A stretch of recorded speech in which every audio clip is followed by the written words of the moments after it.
thank you very much for the invitation. It's such an honor and such a privilege to be presenting.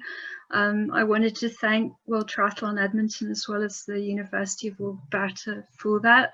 And I also wanted to thank everybody who's taken part in our research and acknowledge all my colleagues, because I'm going to present some stuff, but you'll see from what I present that there's an awful lot of people who've been doing incredible work. And I also wanted to say thank you to my friends and my colleagues who I've seen are actually in the audience. Hopefully that at the end that will be amazing for the discussion, because there's quite a few world experts in their particular area who are listening. So anyway, I'll turn my video off and I'll get on to the first of the presentations. I just wanted to answer a question I saw from Paul Gardner. Yes, of course, you can have everything. There's loads of resources on our website, and the talk's being recorded as well. So yeah, no problem with getting any of the information afterwards. You're exceptionally welcome, and I thank you for the interest. Okay, so I'll go to the first presentation. Okay.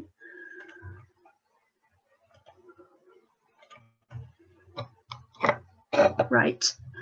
Okay, basically what I'm going to do, I'm going to start by giving an overview of some of the triathlon health related aspects, and then an overview of the triathlon literature as regarding injury and illness. Then after the break, I'm going to go specifically through what we did for the ITU Sports Triathlon Medicine book, where basically we consolidated and cross-checked the findings across multiple studies. And then in the final section, I'm going to go over kind of, well, what does that mean? What are we going to do about that? I'm going to talk specifically about monitoring triathlon training to try to optimize performance. But firstly, okay, triathlon health, some points and pointers. What I'm going to do in this section is make you aware of some triathlon health related things that I think are important to know, and give you some points about them. Just putting that into the context of who does what. A 2008 survey by USA Triathlon indicated that most amateurs compete over the sprint distance, followed by Olympic distance, and then half Ironman and Ironman. And the conclusion that they came to was that triathlon's popularity amongst those who make up the majority of competitors, that is masters athletes, is likely to be sustained. And this is actually quite important because, of course, exercise rates in the aging population are generally low. And multidisciplinary endurance training has been found to be exceptionally beneficial to maintaining a healthy lifestyle as people age. But I bear in mind that of our athlete groups, age group athletes, and particularly the less experienced ones, are actually the least likely to be getting the coaching support that they need, although of course this is getting better with time. The USA, the Mind of the Triathlete study, for example, that reported 46% of athletes who took part in it not to have a precise training plan, and 26% of them didn't feel that they needed or they wanted a coach. Both David and I and several other authors have actually been monitoring this aspect of triathletes over time, and as I said, it's getting much better. Both the quality of coaching information, the quality of coaching accreditation, and the extent to which athletes are seeking sport-specific tailored support. So that's all really encouraging. But I'm not actually going to go over what training loads, different levels and different ages of athletes are doing in this particular session, because unless that's done in quite a detailed manner, it can be, firstly, it can be counterproductive, and also I could talk about just that for 3 hours.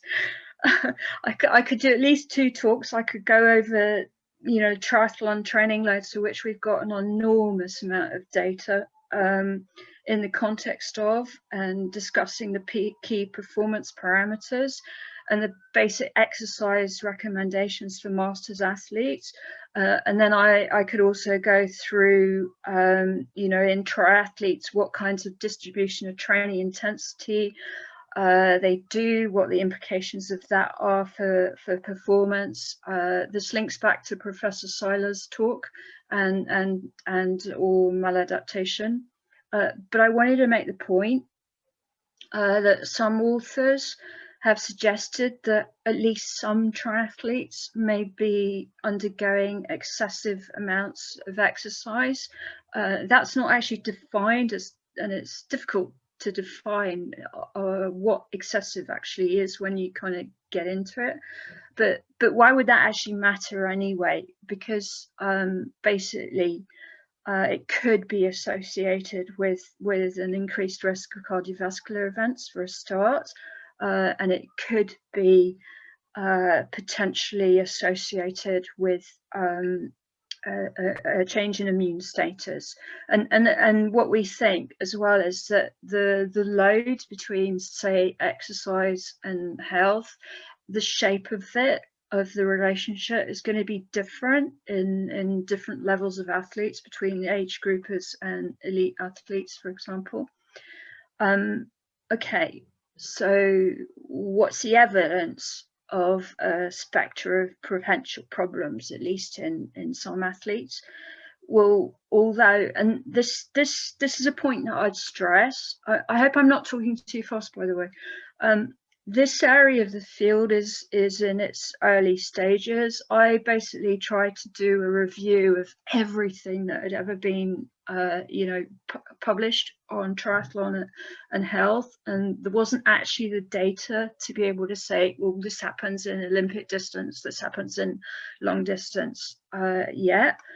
There have been a few studies that look at the immunological response of triathletes to training and racing, and Horn's study, which was done at the Australian Institute of Sport. Basically, they looked at AIS athletes over 10 years. It is one of the best known. And basically what they found was that in triathletes, as comparison to some of the other sports, endurance sports that they looked at, there were lowered white blood cell counts and neutrophil counts, as well as changes in some inflammatory markers. Victor Diaz, he did a prospective study in the Spanish elites, and he found values that were normal. But the thing is about that is white blood cells, neutrophil counts, monocytopenia, all of that. I think there's some clinicians in the audience and they can comment on this afterwards, but basically these are only surrogate marks of illness, so they don't necessarily, they may relate to actual disease.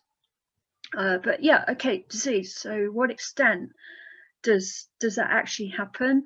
Well, there isn't very much prospective data of quality. I did a 7-month study a while ago. Luana Main, Spence, Broadbent, Jeans and Schwellnus have also looked at links between immunological or oxidative stress data and the extent to which athletes are reporting illness. In the study that I did, which was British and Scottish national squad quite a long time ago, so it was 26 weeks, it's basically seven months. You know, like a lot of the athletes reported their self-reported illness to be on the order of virus or sleep or appetite related. And most of them observed symptoms in the order delayed onset of muscle soreness, more than heavy-leggedness or loss of appetite or virus related. And not all of these were coincident with decreases in performance, because of course, you know, like we're always looking at what's happening to somebody's performance. You know, they might be reporting some kind of virus symptom, but not reporting performance changes, all this being related to performance at the same time. So what might that actually be caused by? Well, it's actually quite unclear to what extent, for example, upper respiratory tract infections, which are what most often reported, are actually due to infection or to inflammatory symptoms that could mimic it. And in this study by Broadbent, which was in 2011, and it's quite important because basically what it said is, okay, fine, but the incidence, the rate of upper respiratory tract infection in triathletes is still less than the international yearly average. So that is quite positive. In terms of susceptibility to disease, well, we don't know enough about the extent to which training or racing induced immunological changes will affect disease susceptibility. The swimming conditions, open water swimming, in some cases that can increase the risk for somebody getting specific conditions or uncommon diseases. You might be aware of, you know, there've been reports in some races of athletes getting Weil's disease, for example, and the clinical presentation of this varies, and it might actually include some non-specific symptoms that are commonly mistaken for common febrile illnesses. You know, so you might think the athlete's got something and they actually have something else, so that's a potential problem in terms of risk management. But essentially, although competition doesn't pose acute health risk to those athletes who are well prepared, well supplied and healthy, there has been some report of immune suppression post-race in some studies. For example, if you look at Olympic distance, you can get a decrease in the level of IgA-mediated immune protection at the mucosal surface. And of course, if there's bugs, to put it not very scientifically, in the water, you know, that may then increase your risk of getting at least an upper respiratory tract infection.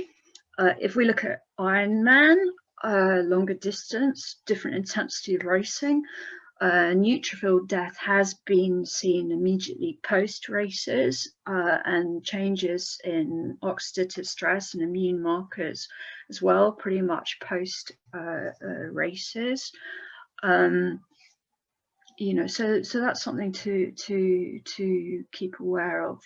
But I mentioned Weil's disease before, and that there's potentially a problem with misdiagnosed illness and a risk sometimes of inappropriate management strategies happening. But this is rare. These are things that happen quite rarely. But viral myocarditis is the reason behind sudden cardiac death in 5 to 22% of athletes who are less than 35 years. So yeah, it happens rarely, but it's actually quite important to take subtle discomforts seriously, and check things out. You know, if somebody is strongly suspected to have a viral infection. But okay, I said there are immune system alterations and metabolic changes. These go down really quickly. Athletes tend to seem to recover really quickly. If you look at, for example, Ironman, the oxidative stress markers, some really good studies about that, and it's all gone back to about normal after about 5 days. So, you know, if there is what I would call, and it's only hypothetical, if there is like an infection window immediately after you've done a race, whether that exists or whether it persists, that's going to be related to the individual athlete's sort of adaptive mechanisms, and that's going to be dependent on the individual athlete's training and performance status. So the question is there an immune dose response relationship? Well, there are maybe differences between younger or older athletes, or poorly trained or well-trained athletes, or athletes who have a lower or higher antioxidant status, or at different periods of the training year, in terms of the risk of an athlete potentially getting an illness. If they're better trained, you know, it's logical that could give them better protection. But if we're talking about just cardiac function, and I wanted to cover, I'm not a cardiologist, but I wanted to cover this because it's important, you know, just so if some of our listeners aren't aware of this, so they are aware of it. If you look at Olympic distance competition, there are non-significant negative effects on left ventricular function or myocardial tissue.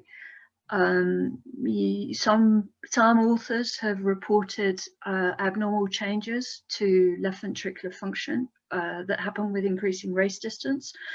These do seem to disappear, I beg your pardon, within about 24 hours, and doesn't seem to affect some of the markers of sort of cardiac damage in the regularly trained. There have been reported, for example, changes in troponin and B-type natriuretic peptide quite shortly after people have done half Ironmans or Ironmans. Both of these can affect cardiac function, but the levels seem to have gone back to normal about a week afterwards. Ironman quite often seems to result in persistently increased levels of CTNT. That's again another marker of potential cardiac damage. Maybe you get an increase in troponin levels, and that's affected related to evidence of abnormal left ventricular function, and maybe this is related to the occurrence of pulmonary edema, which is something quite serious that can happen in the swim. But even when short-term right ventricular recovery seems to complete, in some athletes, I'm talking about a small genetically susceptible percentage of athlete, long-term training may lead to myocardial fibrosis and remodeling, and this theoretically might affect the risk of arrhythmias and cardiovascular risk in older triathletes in the genetically susceptible. But it's not hard fast. I can't say this is black and white. You know, this is something where there's quite a lot of research, and it doesn't all say the same thing. Increased right ventricular remodeling has been shown in well-trained endurance athletes who had a longer history of competitive experience. You see here, I've always given you references from Vleck. His stuff is really good. But the long-term effects that happen to the triathlete heart, you know, over time, they're not completely clear.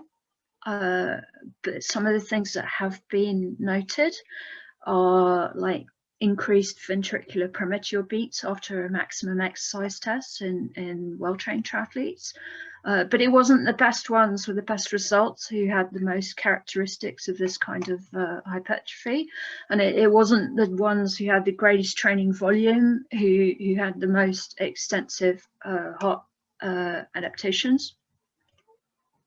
But and this is why I've been, talking about this. The triathlete who has got indications of evolution to pathological state, ventricular premature beats, and some very specific electrocardiographic findings, is a candidate for sudden cardiac death. What am I talking about that? Well, Harris et al. In the States, they investigated the extent to which death and cardiac arrest happened in USAT sanctioned triathlons over the period 1985 to 2016, and the overall sudden cardiac rate for triathlons, that was per 100,000 race participations. That there was a whole lot of media stuff about that at the time, because that was reported as being more for marathon runners. The incidence of death or cardiac arrest seemed to be greater in males than females, and in males the risk increased with age, but this is all what you would expect. Death or cardiac arrest was similar for short or intermediate or long races. If you see the p-values here, it's not significantly different, the number of deaths per 100,000 athletes, and most of the 61 people who died when they were those that were autopsied, this is 27 out of 61 people, they actually already had clinically relevant cardiovascular abnormalities. Their mean age was about 47, and 85% of them were male. That's not actually particularly surprising, because the mean age of people who are affected by sudden cardiac death in sport is about 46 years. And most triathletes are, of course, males, and of course, again, 35 to 49-year-olds accounted for almost 50% of the ones who were surveyed. Most of these deaths happened in the swim segment, and autonomic conflict or deterioration in performance in cold water, or swim-induced pulmonary edema, which I mentioned previously, or hypothermia could have been what flipped the switch. But at least regarding the data from 2006 to 2008, was actually unresolved whether the main cause of death was drowning or a finding secondary to something cardiovascular disease related. So this is something that actually, like there's studies going into, and it's important to get more data about the extent to which triathletes actually have comorbidity factors for sudden cardiac deaths, and are actually entering races with pre-existing medical conditions. And then also something that there's a lot of research into is what exactly is it about presumably open water triathlon swims that's sort of affecting these death rates, because you can see almost all of them were in the swim, and what can be done about it. But this is something I just wanted to make you aware of that. Another thing to be aware of, and I'm sure Dr. Burke in next month's session is probably going to talk about this, because of course it's her, she's a well-renowned expert on this. If we're talking about bone or nutritional health in triathletes, it's not that much research really on the extent to which bone mineral density issues or tendency to skeletal problems is affected by training-induced changes in circulating hormones. There have been a few really nice studies. I mean, there have been some really good ones by Doug Hiller, who of course was the medical director for ITU for a really long time, and he ran a huge study over about 15 years for Ironman in Hawaii. He looked at bone, thickness in triathletes, knee cartilage thickness, MRI findings, bone mineral density. There haven't been significantly different values reported for controls. But one thing that hasn't really been researched, I would say enough, that's a personal comment, in triathletes is the susceptibility that they have to disordered eating, or anorexia nervosa, anorexia athletica, bulimia nervosa. Bulimia, of course, being far more easy to hide than anorexia, unfortunately, or other characteristics of what used to be called the female athlete triad. But of course, because it doesn't just affect female athletes, relative energy deficient in sport, disordered eating, this may be something that, of course, would affect illness or injury susceptibility. If we,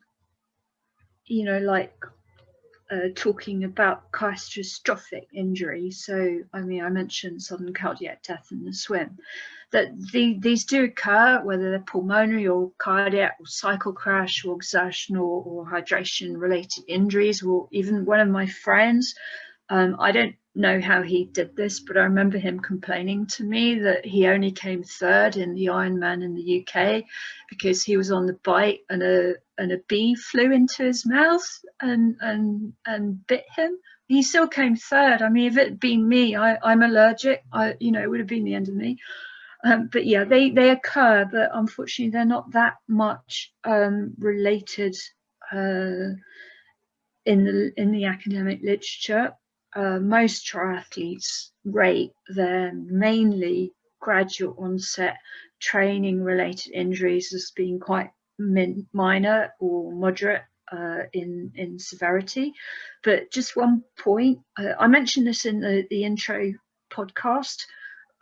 It's going a bit, but basically, sort of injury and illness, athletes' performance can be quite closely linked to their self-identity and to their mental health and well-being.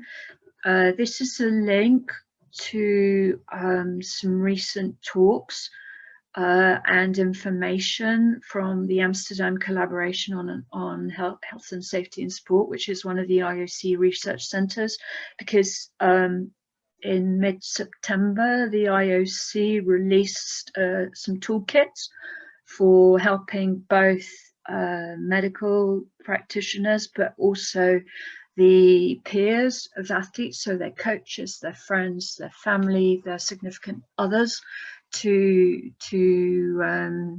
flag up any potential mental health issues. And of course, this is something that's likely to be more now with COVID and with lockdowns and so on, which I mentioned in the podcast. Okay.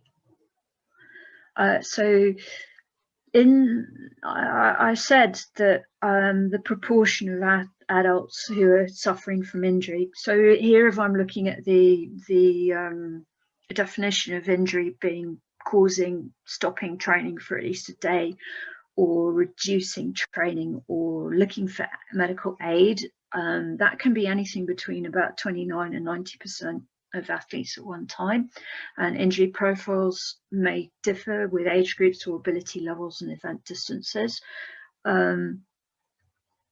But within competition, the proportion of injuries that are severe may be higher for Ironman than half Ironman competition. Some of the stuff that's been reported in the literature is, for example, you get more severe injuries in half Ironman athletes who take longer to finish, or Ironman athletes who are faster than the rest. We don't know yet really whether that happens in shorter distance races. And yeah, okay, most training related injuries are minor or moderate severity, but one thing I'm going to talk later on today about is the extent to which injuries are leading to training time loss or modification after events, after races, and the extent to which injuries are recurring. But other issues that haven't really been looked at all in the literature, and these, if we're talking specifically about general health in later life, if we're looking at triathlon health across the entire lifespan, I mean, I couldn't find anything whatsoever in the literature about, for example, the extent to which triathlon training could help with decreasing development of cognitive impairment, or say like dementia or Alzheimer's or Parkinson's disease. Training might have an effect here, and its role either in the treatment or in the development of mental disorders. This, of course, as I said, being a very important topic to which there's recently a lot more attention being given. There isn't enough information about the extent to which triathletes develop non-communicable disease. It's an endurance sport. In common with other endurance sports, we would expect that the overall effects of triathlon training and racing on health are massively positive. You get decreased incidence and severity of non-communicable disease, diabetes, metabolic syndrome, obesity, and so on. But one thing that, and there's actually only been one study, is skin cancer. This might be something that you know, like you should be aware of.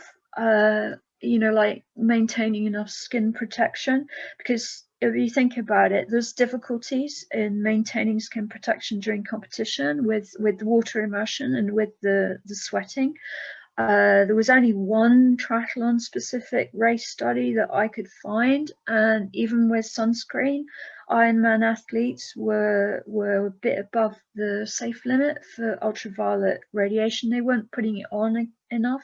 Again, and skin cancer is already one of the most highly diagnosed cancers, so you know, like it's something that it would be worth us sort of finding out about.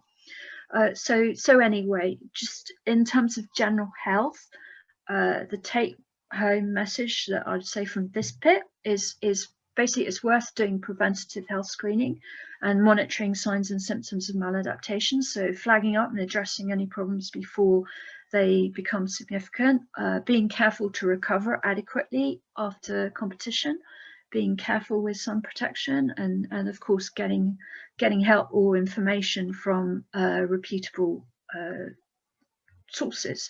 Just related to that, you know, if you don't mind, the athletes who are here, this is a link to a study that's been run by my colleague Professor Piacentini, and you know, so some others who are also listening, I know.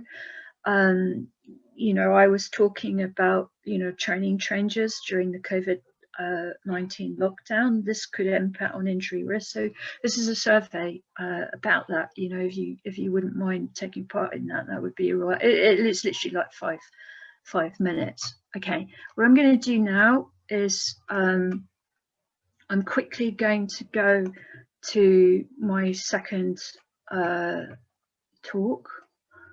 Just close this, sorry. And I'll go straight into triathlon injury. Okay.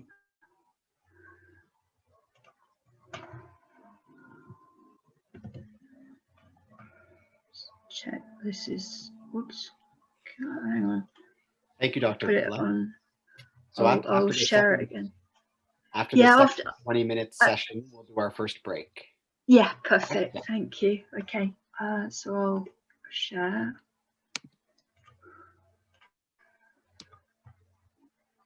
Right. Hang on. Sorry, I'm just checking this again. Oops.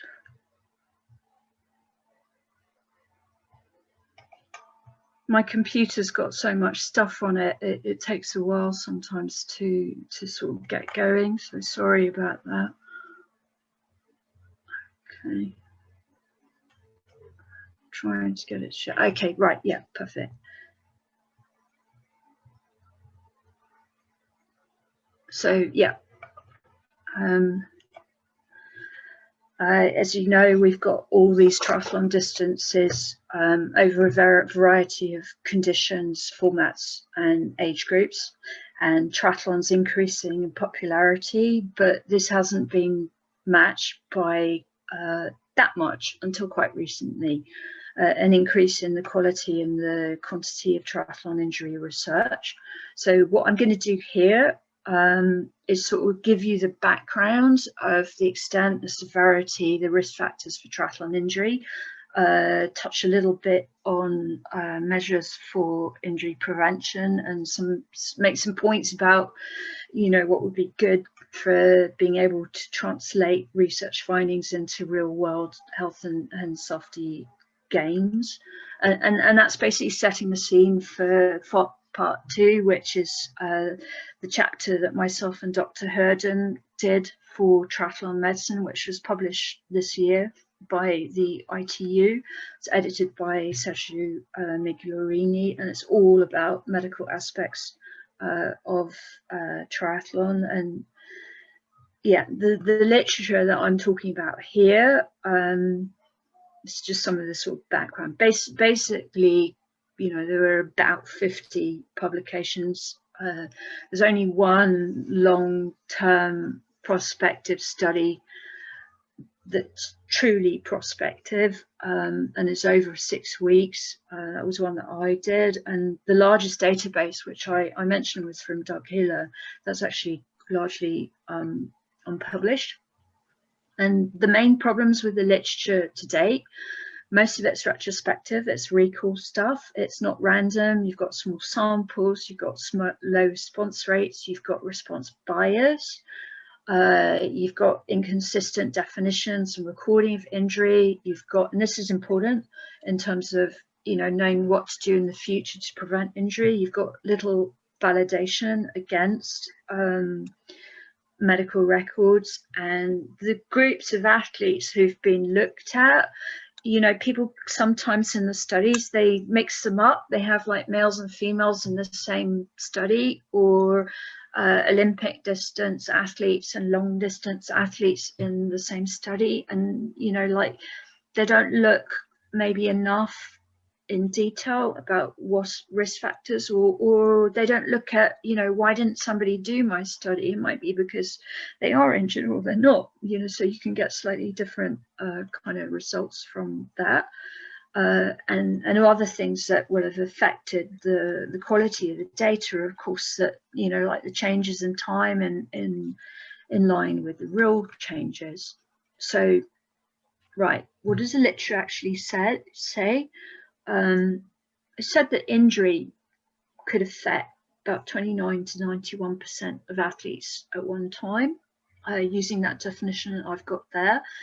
If you look at it in terms of incidence is always much better. Incidence is a rate, you know, so you're accounting for exposure.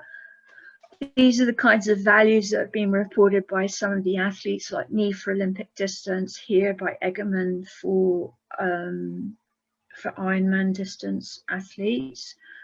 But it's not really clear from the literature, you know, like to what extent you get differences between, say, long course or short course triathletes, or genders, or different ability levels, whether you're talking about people in the same age group or different age groups, or between, say, draft legal and non-drafting studies, because the way that people have collected the data differs, and when you're looking at retrospective data, it doesn't account for differences in individual athlete exposure. But one thing that I would actually point out is there aren't enough data about youth or junior athletes or athletes with a disability or the different age groups. I mean, David collected amazing, like really high sample sizes in Ironman athletes. So this is something that, you know, like we're actually looking at now, you know, like the different age groups, but in the literature, you know, there's just not big enough studies to be able to do that. Yeah. And I mentioned that because of that, things aren't as clear as they could be. But what we do know is in terms of where injury happens, yeah, the studies vary in how they look at injury, but most of it's lower extremity. It's knee, ankle, back, and there may be differences in anatomical location of injury between different groups. Running and then cycling and then swimming is usually held responsible, and for knee and lower back and shoulder injury.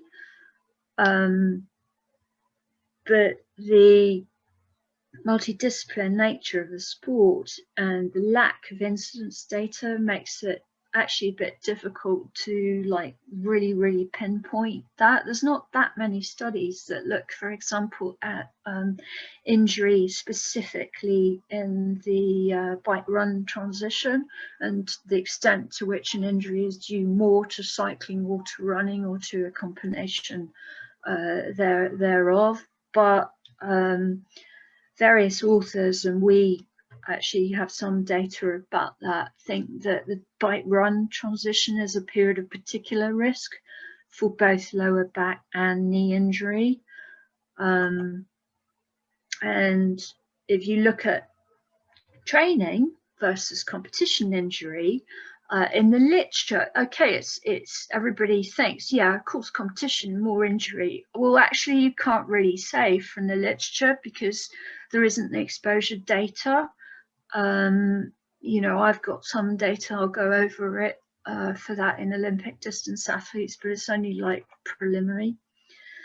But when the injury does happen, most of it seems to be gradual onset, training related overuse injury, and about 3 times more athletes are likely affected by overuse injury than are affected by acute injury. And whether the prevalence of sudden onset or acute injury differs between, say, draft legal or draft illegal triathlon or males and females, because, for example, male elites more commonly form large bike packs. Again, we haven't got enough data about that. But okay, what's the outcome? Triathlon appears to be relatively safe for persons of all ages, assuming high-risk individuals undertake health screening. The most common race injuries are contusions or blisters. And although I mentioned them, of course, catastrophic injuries can occur. And usually this is because of a failure to adjust pace within safe limits for specific environmental conditions or inadequate implementation of technical guidelines or safety precautions. They're not really reported that much in the literature. And then, okay, what is the extent to which training is or racing is affected by this injury? Well, running, cycling, and swimming are increasingly less affected by injury. A really long time ago, I mean, look, 1987, there's very little research on psychology of triathletes, but this study, they compared them to single sport runners, swimmers, and cyclists, and they actually reported that triathletes had less what you call harm avoidance behavior than swimmers or runners. If they do that, one of the issues is triathletes could carry on training when they're actually injured. And unfortunately, the extent to which athletes are modifying training in the disciplines other than that in which an injury was first noted is not documented enough. And I mean, I asked Patrick Noack, who was one of the Swiss national squad doctors, about this, and the comment that he made was the influence of this kind of practice on subsequent time to full rehabilitation is not likely to be positive. I think this is a problem in triathletes, that when they're injured, they carry on training, so they can either take longer to recover than they could have, or yeah. And what little prospective data we do have, probably because of that, suggests that injury recurrence is a problem in triathletes, and the reasons, as I said, could be because they're returning to training or competition prematurely, or they're underestimating the severity of the primary injury, and or they're not rehabilitating properly from it. So the problem, and you see this was said in 2001, so a really long time ago, but I mentioned in the podcast, I asked multiple team doctors about this, and I don't remember a single one of them disagreeing with it. They pretty much all said that getting triathletes to allow injuries to heal properly before returning to full training is one of the biggest problems that faces physicians. The ones who, triathletes are not that good, well, like most athletes, not just triathletes, they're not that good at looking for professional help. The ones that do are usually in the minority of athletes, and maybe they go and get professional help when the injuries also become more severe than it was. And this is despite the fact that injuries can lead to people stopping work in up to 15% of cases, and in 4%, some triathletes unfortunately get permanent loss of function. Most triathletes try to sort out their problems themselves, and there's loads of intrinsic risk factors that have been tested for correlation with or predictive value for triathlon injury, but it has to be interpreted quite cautiously because of the problems I said with the literature, lack of big comparability across studies, for example. We have got some pilot data, and this is perhaps in line with the idea that athletes prefer to modify rather than stop training when they're injured and avoid seeking medical attention. Previous injuries consistently been found to be significantly correlated with injury occurrence. And yeah, we've got some pilot data that links occurrence of injuries in one site to that happens in another, as well as to cross training itself, to training in more than one discipline. In terms of the extrinsic risk factors, changes intuitively, this, changes in intensity, changes in volume, linking to injury. The research on that, we've got stuff that shows that, say, for example, hill rep work or run work or higher intensities of run and cycle work combined, are more likely to lead to injury. In terms of what makes an injury happen, the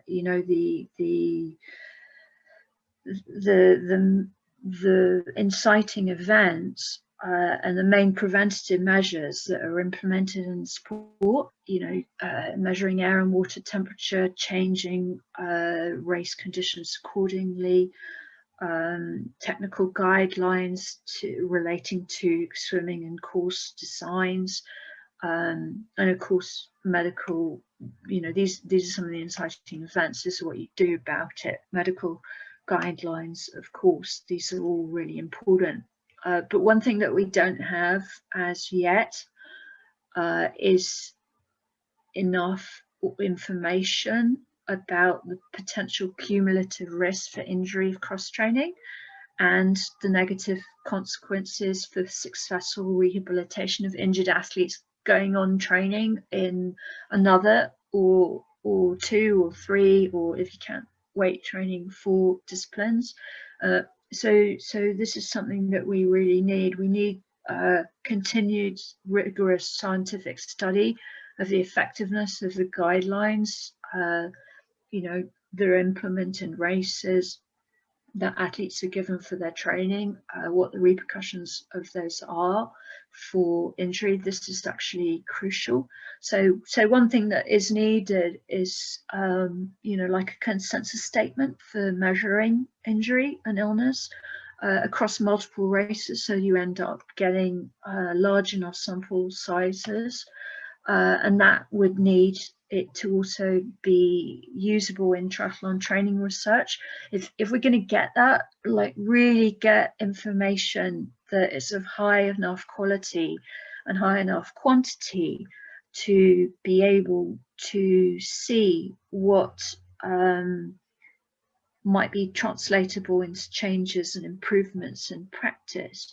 There's stuff that needs to be done, you know, like we need to get better quality of training info. We need to get better ways of monitoring injury recurrence and for example, monitoring training modification across disciplines. I mentioned before, there's almost no data on young athletes. So one thing that is necessary is we need to determine the effects of triathlon training on musculoskeletal health, both at a young age and then in the long term. The ideal is through an international prospective cohort study, ideally supported by, you know, multiple race organisers and world governing body, of course, you know, to see what the changes are over time. And all of this needs a collaborative team of athletes, coaches, doctors, technical staff, and researchers to be able to get enough information to drive continuous improvement in triathlon training and competition practice, as well as athlete, coach, and both technical staff education. The fact that ITU did the triathlon medicine book is an incredibly promising sign in that regard. And of course, as I mentioned before, the fact that, for example, this legacy conference, that the opportunity for professional development of coaches is really, really important. But if we're going to advance triathlon research efficiently towards injury prevention practice, we have to look at it a different way. We've got to look at triathlon as being more than the sum of its single sport, and the research has to kind of be like the sport and start, you know, bumping it up a level. But just to sort of finish on this bit, what I would say, you know, if I was going to give you practical advice from my first set here, is I would say it's in the best interest of an athlete and his or her coach in terms of learning what caused an injury, recovering from it as fast as possible, and minimizing the extent to which it might recur, to see a clinician as soon as possible for specialist diagnosis and support. Okay, so that's my first wee session done. Okay, so basically what I'm going to do here is go over the epidemiological aspects of illness and injury in more data. I'm going to cover what Dr. Herden and I did for the triathlon medicine book, which, you know, as I mentioned, was published really recently, and is a major step forward in this aspect of our sport. If any of you have already listened to the podcast, I went over and repeatedly referred to this particular paper. You can get this on the internet. You can also get it on ResearchGate, and it's basically, it was published in 2008, but it goes over the extent to which injury prevention knowledge in triathlon fitted a framework called the Translating Research into Injury Prevention Practice, and a lot of the points that it made still apply, and it's a really good kind of skeleton to hang, you know, like what you found out, what you know about injury on. So I'd really recommend that people read it. And what I went over in the last sort of chat was, you know, I did the triathlon chapter for the IOC Handbook of Sports Medicine book on epidemiology of injury in Olympic sports, and I did a review paper on triathlon training and how that affected athletes' general health. And basically for those, and you're very welcome to have all of them, you can get them actually off if you contact me on ResearchGate or via David via our website. You know, like I tabulated and I continue to tabulate everything that ever comes out on the timeline of immunological and oxidative and cardiovascular responses to competition, the proportion of athletes who are affected either overall or by different types of injury, where those injuries happen, what kind of injuries people are actually getting, and also one of the things that I've tabulated is the injuries or illnesses that have only been reported in case studies. So injuries that, you know, they don't get picked up by group studies, but they can be incredibly serious. I mean, you know, for example, unfortunately, there was one case reported as, you know, this poor guy who in a race, you know, one of the boats went too close to him, and the propeller of the boat, you know, gave him, well, anyway, a very, very nasty accident. And the other stuff that, you know, I've got summary tables of all the papers, and you're very welcome to them. The extent to which injury leads to seeking professional help or recurs or hinders activity. And then, of course, you know, what we're all interested in, which is what is the summary of all the stuff that's been done so far about the relationship between different risk factors and injury occurrence itself. So, but what was new about this triathlon medicine book, because actually not that many studies, and most of them are case studies, had been published since I did the sports medicine one with Professor Gregoire Millet, and for which I was also helped a lot by Canada's own Professor Mountjoy. You know, what I did was, together with David, was we went through the clinical data on injury, but then we pulled all the non-clinical data that we had, I couldn't believe it when I met David. Actually, he did his work using exactly the same data collection methods, definitions, methodology as me, so we could actually pool all our data. Most of my data is on Olympic distance or short distance athletes, and his research was on long distance data. So I mean, it was amazing. It was like what I hadn't done, he'd done, and vice versa. It was really cool. Sorry, that's not a very scientific way of putting it, but anyway. But yeah, what the definition for non-clinical stuff was that which results in either cessation or modification of training for at least one day and or a visit to a clinician, and that's a common definition in the literature. But as I said, one of the problems with the literature is you usually can't do that. You can't sort of sum data across studies because, you know, like they're not consistent enough. They're using different methods. So what did we do?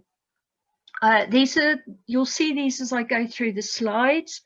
They're basically like my own sort of reminders of which study. Firstly, David's study. So this was a retrospective Ironman study of just over 1,000 Ironman triathletes. I think it's actually the largest Ironman study that's been done.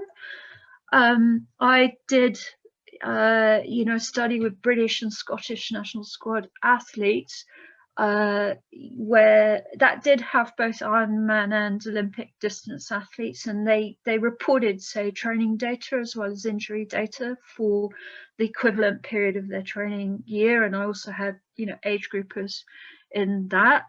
That one, because it was mainly national squad. This is the sort of acronym for David Herden retrospective since starting triathlon. This one was a 5-year recall. 5-year recall isn't very good. If you're doing recall, the longer you ask someone to remember, the less accurate it's going to be. But it was mainly British squad.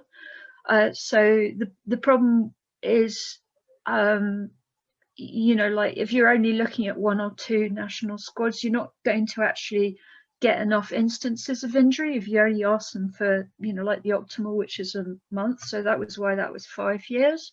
Then I had a 1 month retrospective study that ran at the 2013 World Championships, and thank you so much to those who did the survey who are actually listening. I really appreciate that you did it, and I appreciate the opportunity to give you feedback. But basically, they did a very detailed online survey, which was completed within a month of the event. That's this one. But I asked them stuff about the month leading up to the race, and I also asked them about stuff in the month after the race. So that's why there's 2 bits there.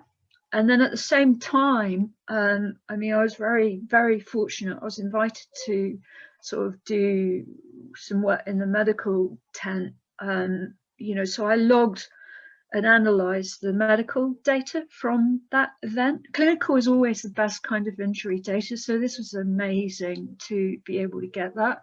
And then the other study was a prospective 7-month, very detailed training diary based study of British and national squad triathletes. So what I'm going to go through here is basically, and forgive me that it's really, the chapter's really information dense, so I've tried to kind of just basically put this all into diagrams, because actually it's the way that I think, but hopefully it will make it kind of you know, bring it all together. But I'm going to go through.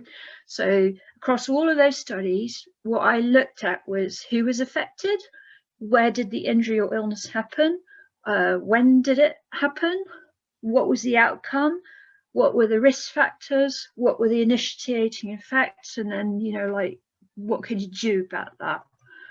So yeah, this is just that's all I've got to say. That's my diagram. That's 30 years of work. Yeah, no, sorry. This is actually this is actually all the data from all of the studies, and this diagram has actually got even bigger, because basically what I was doing, and this is what was so cool about being able to work with David, is you know, we were able to have, say, data from a retrospective study, and then also from clinical studies, and then also from prospective studies. So unlike what you had, you know, like in the literature before, I could cross-check everything across multiple races, across multiple instances, and so on. And that's basically what I'm going to go over in this talk. So yeah, let's start. Who is affected? I mentioned, and of course, you know, we're all really concerned about sudden death events. These were estimated by Harris et al. At 1.5 deaths per 100,000 participants. So that's more than it is for marathon, and that's because of the swimming mainly. But triathlon training and competition is generally considered safe for the well-prepared athlete who performs within his limits and respects the technical guidelines. But if you're looking at less severe injury, which is the far more common injury, one of the problems in the literature, of course, is that, you know, like everybody varies in the period of time that they ask the athletes about, you know, how were you injured? So you have, for example, Egerman, lifetime injury. He got 75% of Ironman athletes. David got, since starting active triathlon training, 72% said they were injured. Shaw et al. Gave values over a season of 62% of athletes. There was another study that asked athletes to recall back for 2 months, and they got 37% of athletes. That study at Worlds, in the month before the race, I got 15% of 660 World Championship age groupers reporting that they were injured. But then in the month after the race, because they had up to a month after the race finished to fill in the questionnaire, which was super long,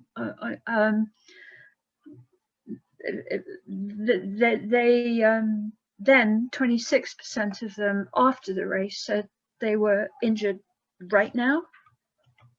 But one thing that is consistent about the studies is that, you know, as I mentioned before, most injuries are overuse injuries. So these are injuries without a specific or identifiable cause than traumatic injuries, like the ones that are caused by hazard encounters, like falling or being hit or hitting an obstacle.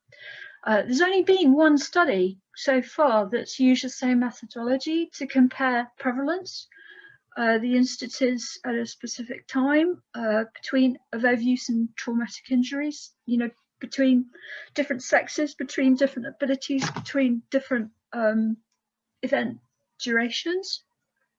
And yeah, that was that 5-year one that I mentioned. And that had, you know, that neither the relative proportion of athletes who were affected or the proportion of all injuries or the number of injuries were accounted for by overuse or traumatic injuries. Seemed to be, you know, like different.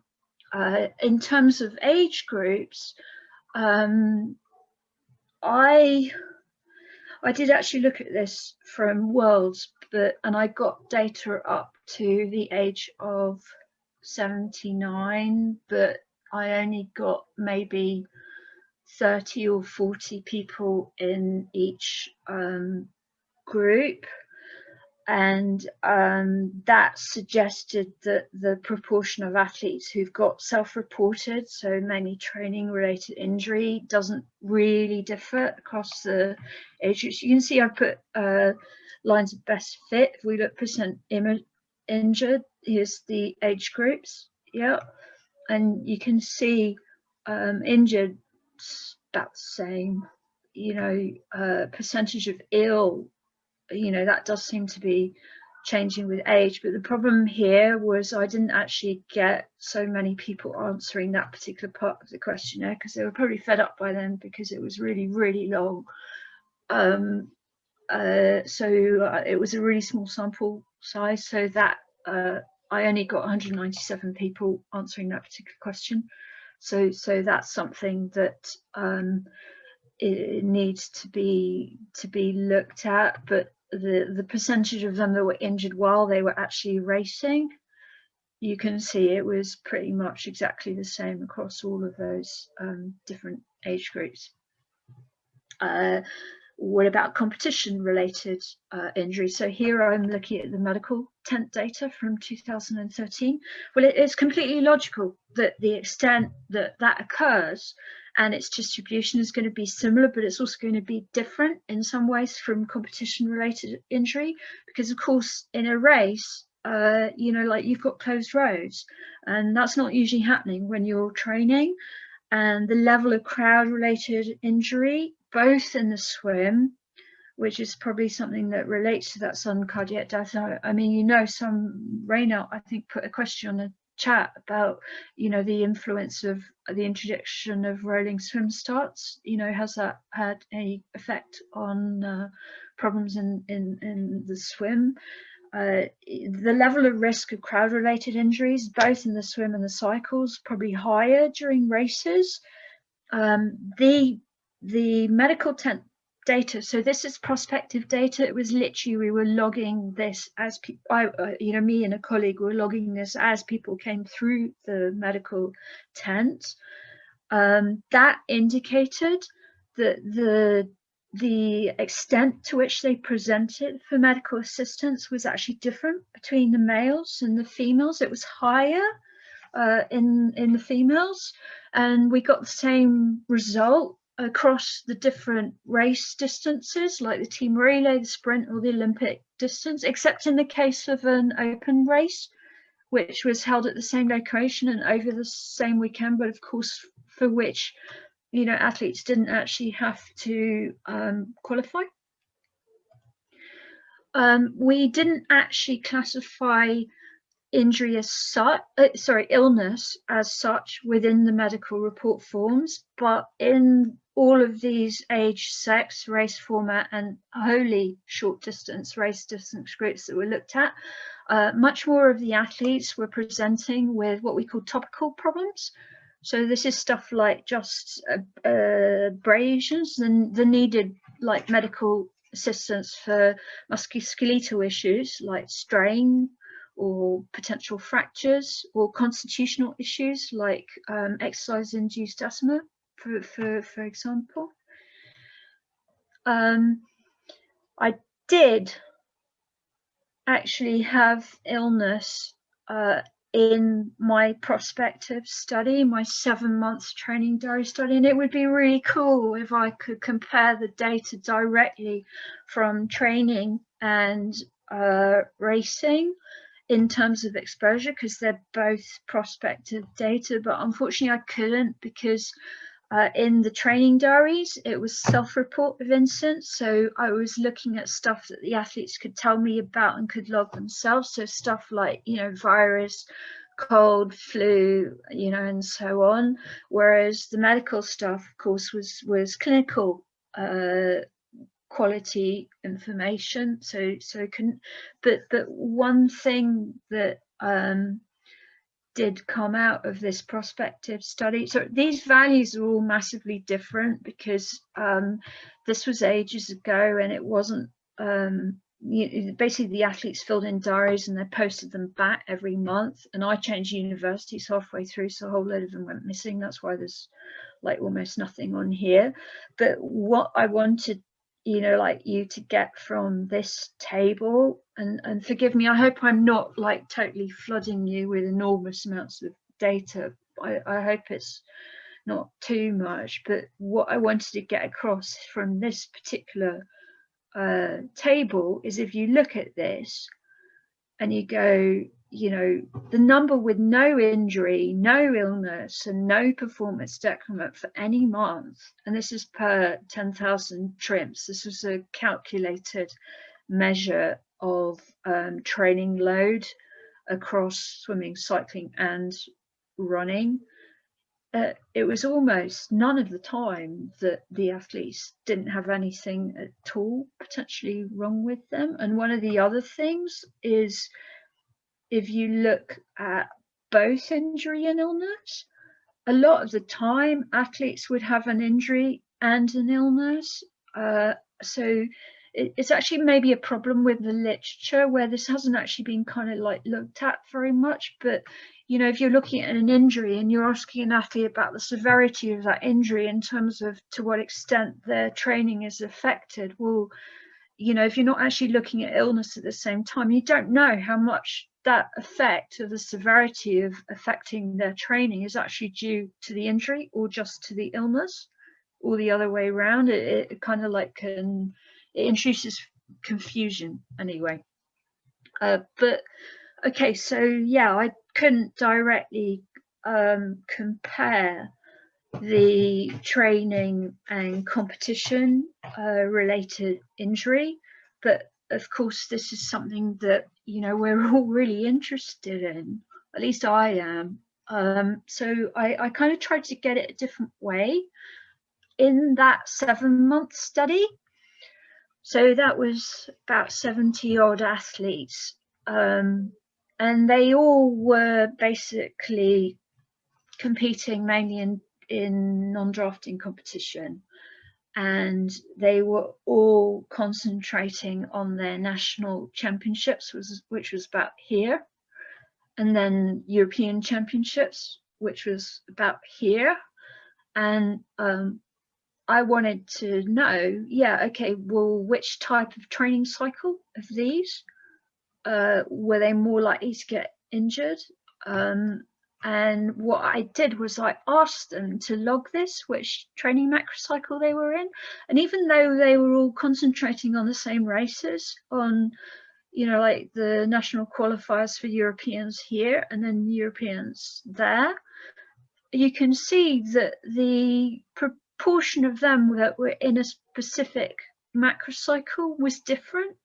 So the length of, you know, say their endurance base or the pre-competition or the competition cycle, even though they were concentrating on the same races, was different. So actually what I did was I kind of synchronized all these. I took the first 6 weeks of each type of macrocycle for each athlete, irregardless of what calendar dates that was in, and I kind of aligned them, and then I looked at the rate of change in their total training stress in, you know, like different five intensity levels of swimming, cycling, running for each of these microcycles: endurance base, transition, pre-competition, competition. And actually it doesn't come across very easily in that diagram, sorry, but basically one thing that I did find was that the weekly rate of change of total training stress was actually higher in the competition period than it was in the other macrocycles. So yes, that did make it look as if in competition, although I didn't have straight exposure data here to be able to compare it, did look as if, yes, they were more likely to get injured, because of course abrupt changes in total stress is repeatedly reported as quite an important risk factor for overuse injury. Okay, well, continuing. Where does injury or illness occur? Right. Well, I mentioned that in the sort of review that the studies in the literature have actually varied in what anatomical sites they've looked at. And this is one of the reasons why it can be difficult, again, to compare data across studies. Like some people just say lower leg, and some people will say solar foot, plantar fasciitis, ankle. They'll go into much more detail. So what we did actually was we took all the studies that had actually used the same definition of injury, and okay, yeah, they used different time periods of recall, but what we did was we ranked all the most common injuries, and then like looked at, okay, so which was the #1 ranked injury in irrespective of time in all these studies, and so on. So from that, you know, like we got confirmation that more athletes are affected by, say, and I'm talking here mainly about training related injury, by injury to the lower back, to the knee, to the calf, to the Achilles tendon, and to the shoulder, than they are to other anatomical locations. And this is data from the prospective study. This actually, I don't think anyone, I mean, look, everybody was amazing. They all filled in my training diaries. So this actually, I think, is the only true incidence data that exists per 1,000 training hours in athletes that are training mainly for Olympic distance. And the incidence, these are the values. So again, you see confirmation of that, you know, confirmation in a far better way than retrospective data. So again, lower back, you can see very key, knee key, and so on. There was something that I thought of was, well, okay, well, yeah, I said before the proportion of athletes who are affected by injury, it wasn't particularly different between all these sort of like sex or gender or event distance groups or ability levels, but intuitively you would expect that the anatomical distribution of injury would be different.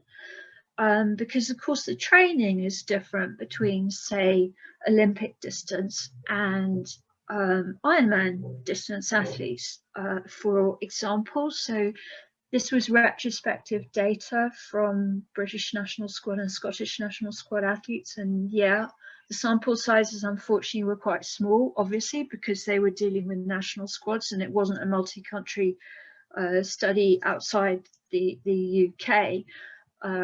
But yeah, there were differences between Olympic distance and Ironman distance, and there were some differences between, say, males and females in the distribution of injury. But like I said, you know, this was quite small sample sizes, so we do need more data. David's survey, of course, he had 1,159 Ironman distance athletes. And he, for example, got 11% of people having Achilles tendon injury once and 10% getting it recurrent. And in my 660 short distance athletes, I got 7.7% having Achilles tendon injury, but I asked for it over the last month and David asked for it over the entire career. So that we can't actually directly compare the data. So the extent to which the anatomical distribution of injury might be different between athletes who are focusing on training for different event distance isn't clear yet. But okay, carrying on. Part 3. When does the injury occur? I hope you can see this. Sorry, it's rather small, but basically what I've done here, you can see those more common injury effects. And then this is from 2013. I've actually put down, you know, what types of injuries they were, what the athlete reported themselves as doing when they were injured. So for here, for example, you can see with a knee, almost 77% of them said they were training when they got it, as opposed to, you know, like 12% were cooling down. Same thing, majority of Achilles majority of Achilles tendon injuries were during training as opposed to competition. Same thing again, calf, majority in training, shoulder, training, but look at the values, it's not too many of that. Lower back. Training does seem to be when most of these injuries happen, you know, but we didn't actually have that much race-related injury in the online survey, because I asked about the race-related injury both in the survey as well as having the medical data, but we didn't get the same people answering the survey as came into the medical tent, so I couldn't actually kind of like look at the difference between that. But yeah, so basically it looks like training is when you get most of the injury, but we can't tell for certain because we haven't got detailed enough data. We can't do it in equivalent level of exposure, like per 1,000 training hours versus per 1,000 racing hours. I mean, I have got that data, but I haven't actually analysed it yet. Okay, well, anyway, carrying on. As for the data themselves, what the athletes were saying that they were doing when they got injured, you can see here in the 5-year study, most of them, you know, like shoulder injuries, for example, were mostly during swimming, lower back in cycling, knee and Achilles tendon injuries, calf, hamstring, ankles, mostly during running. These kind of comments were confirmed by my prospective study, except in some cases we actually got athletes attributing their shoulder injuries to weight training, which wasn't something that had been looked at before. If we go to racing, again, you can see in biking, loads of the injuries were mainly, traumatic. So from colliding with something or slipping or tripping. And this was highly related to the surface. To be honest, when I was actually in the medical tent, it was just, I couldn't believe it. But the weather was, those of you who are listening who actually competed there, you'll remember that race because the weather changed massively over the weekend. As I said before, we got like 15-degree changes, and some of the time it rained. And the next year, it was really fine and sunny. So in that first year when it was World Championships, at one point, I think we got something like 120 people in the medical tent in the space of 5 minutes. And the next year there was just like nobody. And in that first year, there was a particular roundabout on the course where actually when the athletes came in, I could see from the distribution of the injuries on them, of combined injury, I could tell exactly where on the course they'd gone down and which specific roundabout, as opposed to one of the other roundabouts. And actually, this is what was so cool about that race, because we were kind of like communicating with the technical officials, and there were changes being made when something sort of happened as the race was running, based on the medical tent information to basically sort of like better all that risk.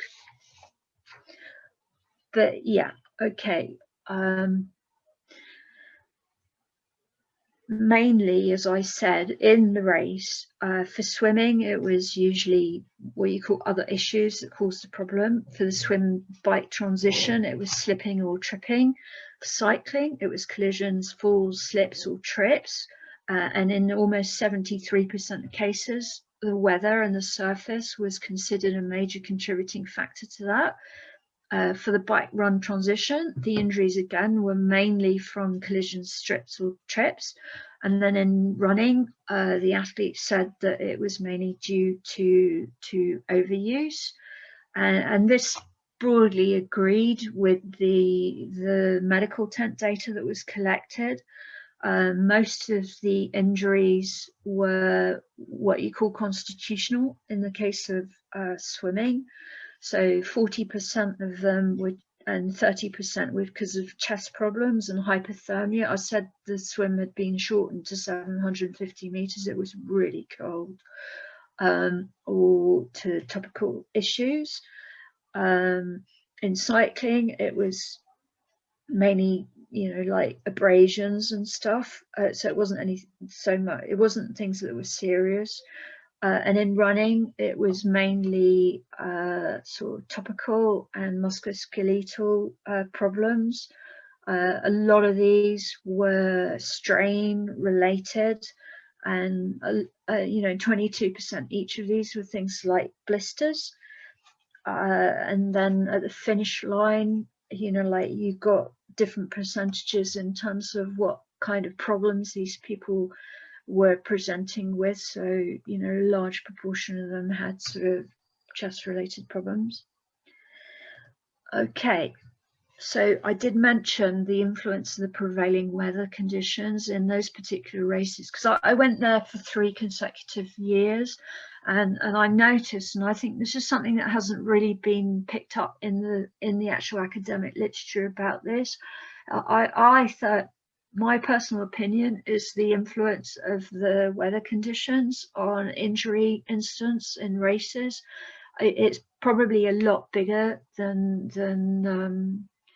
it actually looks like. And I mentioned before that there are differences in the type of casualty presentations, whether it's topical, musculoskeletal, constitutional, between ages, not so much between sexes, between formats, maybe between distances. Why am I giving you all these data? Well, the reason why this is important, this kind of data, is actually really important because, I mean, there's been a little bit looking at, say, the event duration of a race and where the injuries happen on a course. Like, say, if an athlete is faster Ironman finisher or slower Ironman finisher, and therefore, for example, racing for a far longer time.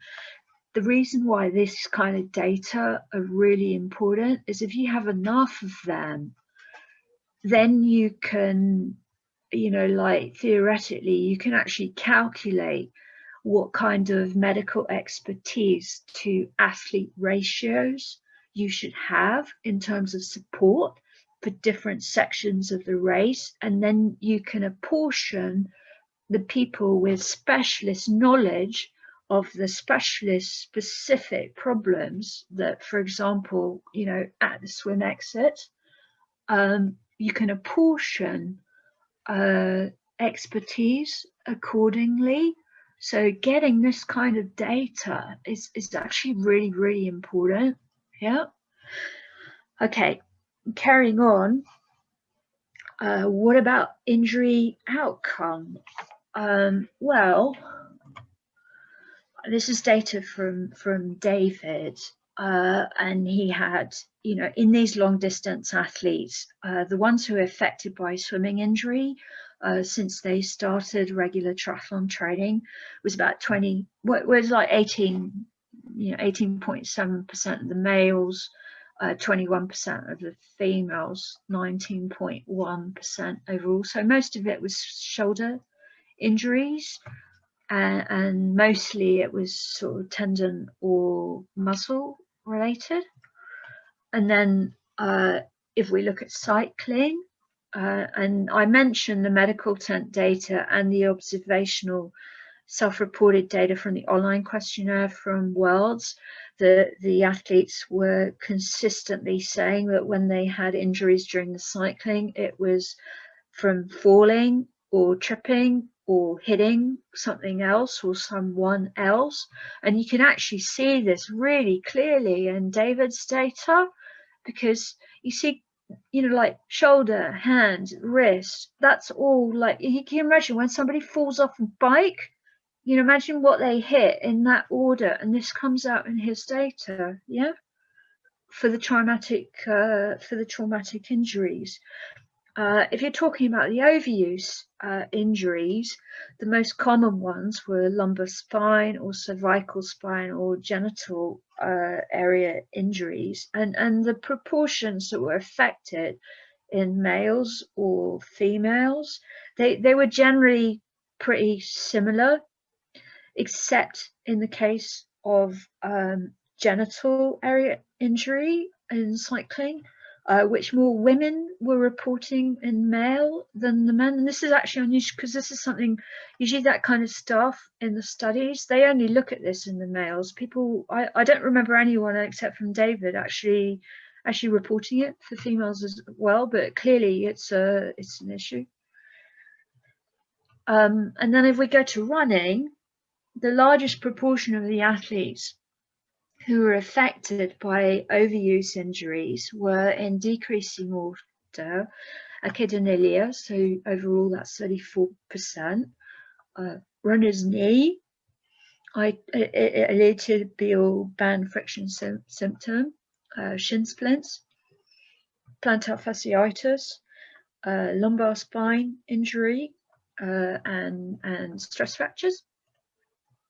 And most of the, again, sorry, I hope you can see this. This is kind of one of my working diagrams, but going back to those most commonly affected sites, I was actually interested in what these people were doing when they got the injury, how severe it was.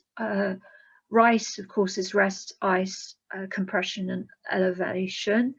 But you can see with most of them, say knee, you know, like it was rice or stretching, rice, stretching, rice, stretching, you know, like these are not particularly severe injury. This is self-reported data from the athletes. So in most of these cases, all of these injuries were minor or they were moderate. But then when I asked the athletes about what they did when they had the injury in terms of what disciplines they stopped, or how they changed their training, you know, like sometimes, mostly they would stop running or weights, but you know, in terms of the intensity work in different disciplines. So here I divide my data for training into 5 intensity zones, level 1 to level 5, of which level 5 is the highest intensity one. So here you have swim level 1 to 2, swim level 3, swim level 4 to 5. These broadly correspond to Seiler's 3 zones. Here you've got the same thing again for the bike. You've got the same thing again for the run.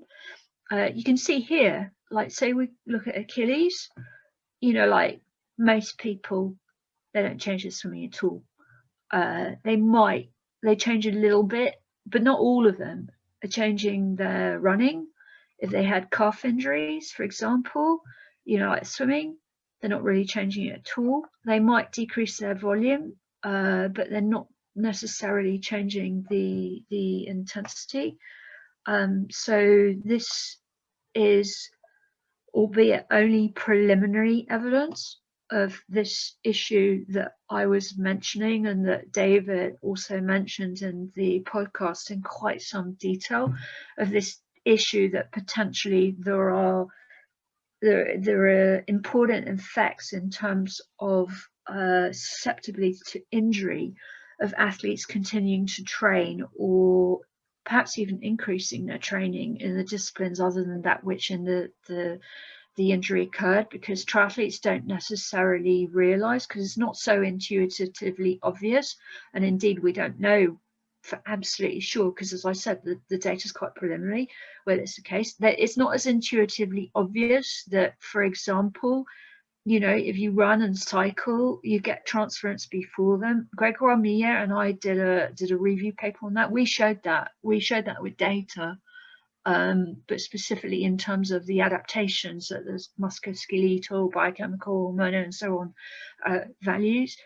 You know, like if people are carrying on training, they're not stopping training where they're injured, they're just carrying on training and maybe changing it in other disciplines, and specifically in running and cycling. They're not necessarily helping themselves get recovered as optimally as perhaps they could. And yeah, if we then look at time loss or training modification, in that 5-year study, here what I was doing was I was looking at the percentage of the total training time that these athletes lost, you know, to what extent it was to injuries in different places. So you can see here knee and hamstrings, you know, accounted for quite a lot of time off, as did lower back injury. And this is the number of training diaries over the entire 7 months that they were affected by different sites. And you can see here on this diagram, I've got it logged, how many of those days they actually reported a performance decrease at the same time. And you can see most of them were saying they were injured, but their performance hadn't gone down that much.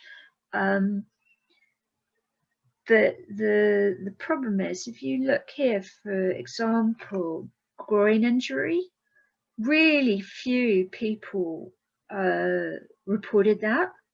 When they did get it, the time off and the proportion of that time off for which they had a performance decrease was actually pretty high in comparison to other injuries that maybe happen more often but weren't quite so severe.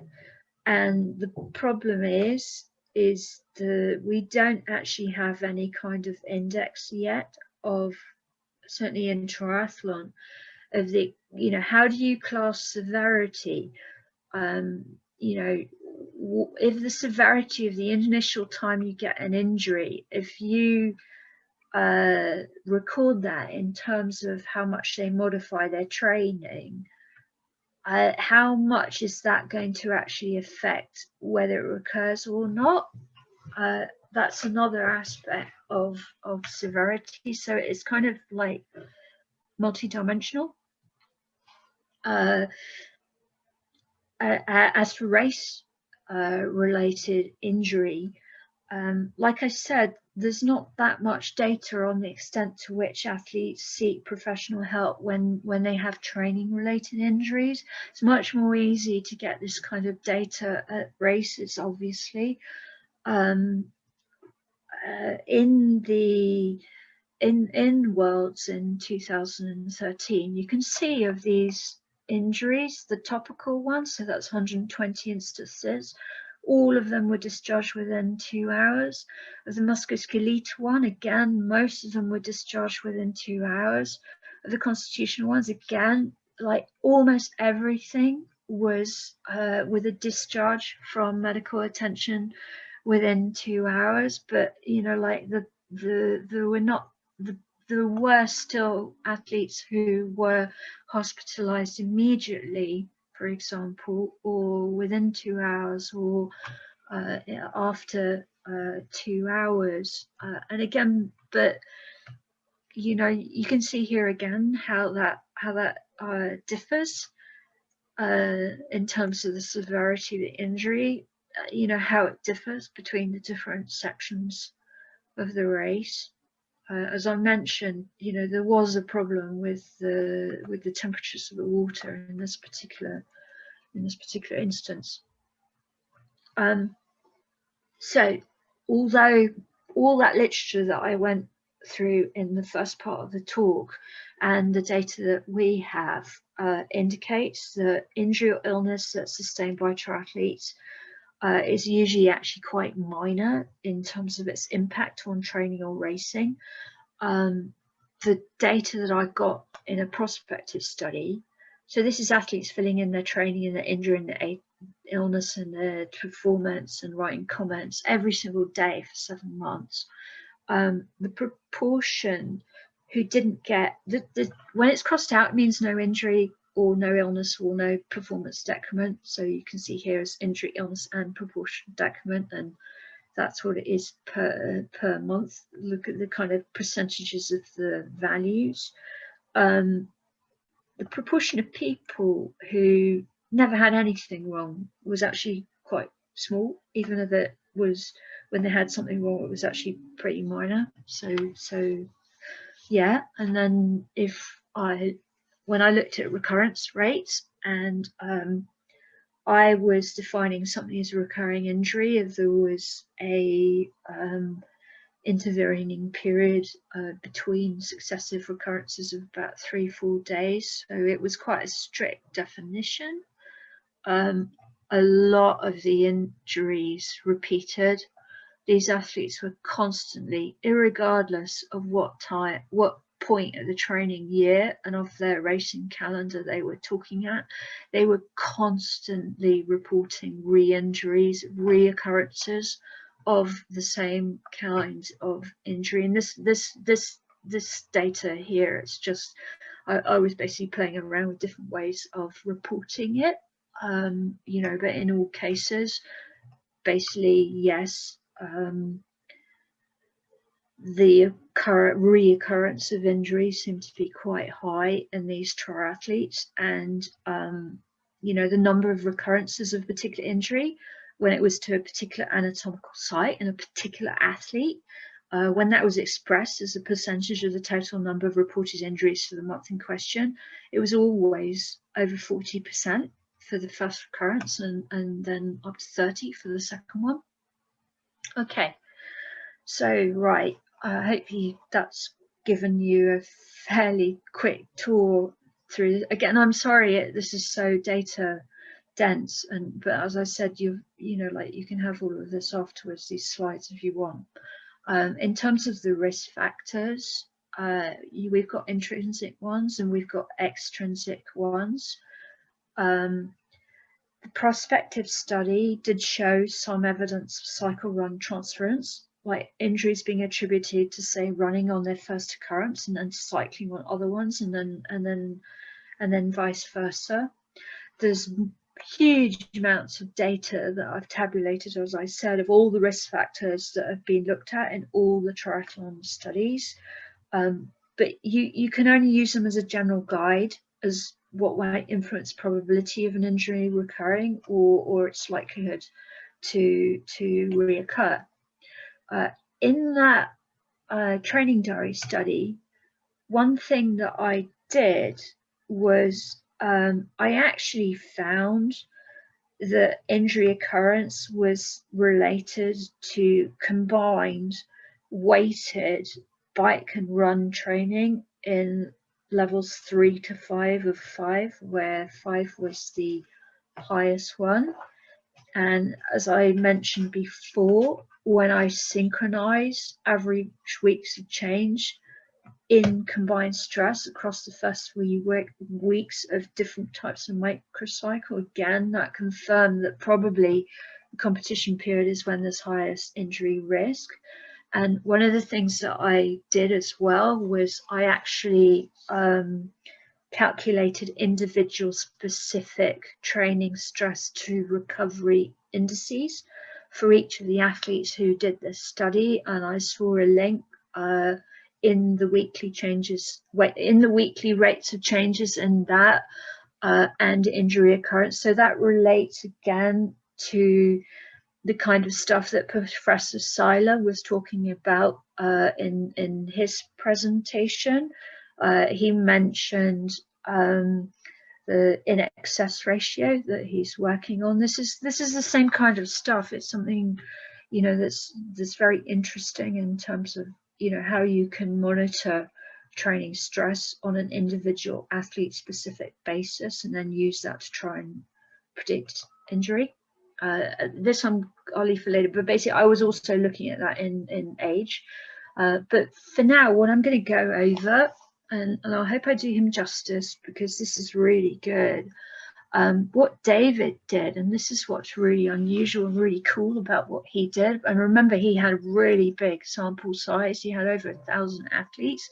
What he did was he took each of those most commonly affected injury sites, and then he looked at what risk factors were specifically related to injury in those sites. So, for example, you hear, you know, swimming, cycling, running. These were the sites. These were the risk factors that he looked at. And then he actually got odds ratios, i.e., quite good indications of the risk of injury to each of those specific sites. That you probably read that while I was talking about that, but this is basically how he did that. That's just details of the statistics. But if we look at, say, for example, the swimming. So here, this is just a reminder of the injuries that were most common, the shoulder ones, and the affected areas in those swimmers. Shoulder pain in swimming. What I mean by odds ratios, you can see here, this is like, you know, the control. And then if you have, say, here in this instance, 1.68, means there's a 68% higher risk. In shoulder injury in swimming was less likely to occur in the male triathletes who didn't do regular technique training. And it was increasingly less likely the less core training they did. And swimming related shoulder pain became more probable the higher proportion of time they were spent doing resistance training in the males.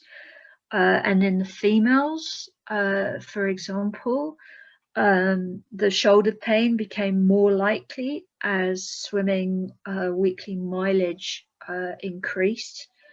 And then, for example, if we then go to the cycling, so we've got the traumatic injuries, and those are the mainly affected sites of that. But if we look at the atraumatic ones, and these again is your reminder of the percentage of athletes who are affected, both males, both females, and overall. If I go, for example, through the lumbar spine injury, the males who had postural deformities, they had more lumbar spine pain than those who didn't. For cervical spine pain, this was reported more by males who didn't have a race bike that was fitted to their proportions than those who were not. In the females, the ones who didn't do cycle technique training, they also got more cervical spine related pain than those who did. There wasn't as much data for knee related pain, but the males who stretch more, like 2 to 3 stretching units a week, they had over twice the risk for knee pain of those who stretch more than that, and we didn't get any. There wasn't anything like that in the females. It didn't seem to happen in the females. In as regards genital pain. The males who had postural dysfunction, so things like scoliosis or hollow back or hyperkyphosis, these had double the risk of groin injury or pain than those who didn't, and those who didn't do lower body strengthening exercise also had more pain. The ones who had less pain didn't do as much regeneration stuff. In the females, the ones who did more intensive cycle training sessions, they had significantly more pain. And the females who didn't have a cycle technique training background, they had more genital area pain than the ones who didn't. So that's just a summary. If again, like finishing off, because I see I'm already on 1/4 past. On the running, this is like Achilles tendonitis, like the different runner's knee, ITBS, shin splints, plantar fasciitis, and lumbar spine pain. This is actually just showing, like how it was different in the males and the females. You can see there are definitely differences between males and females in like in the injuries. And just to give you an example, on Achilles tendon injuries, the males, I was talking about age group athletes before, the males who were 41 to 50 years old or over 50 years old, they had more frequent Achilles tendon complaints than the ones who were up to and including the age of 30. The ones who had leg length discrepancies had more risk of akindylinia than those who didn't. The ones who only did one regenerative type unit of training a week, they had more pain. The ones who did more, like the extent to which athletes were doing preventative visits to a sports med physician and so on, that also seemed to affect or be shown in the risk that they had of problems. Same kind of thing again with anterior knee pain. Again, loads of differences in, say, for lateral knee pain or shin splints, in the type of influence, the relative influence of different types of training in different age groups, of different mileages, of what their practices were. This actually all affected their relative level of risks. And again, here you have this again for plantar fasciitis.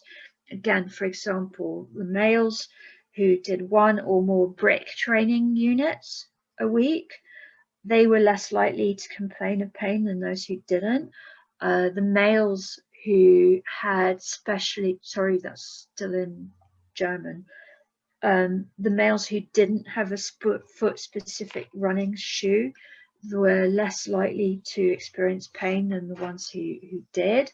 And higher level male triathletes had a higher risk of pain in the sole of the foot than those of lower distances. So you can see again,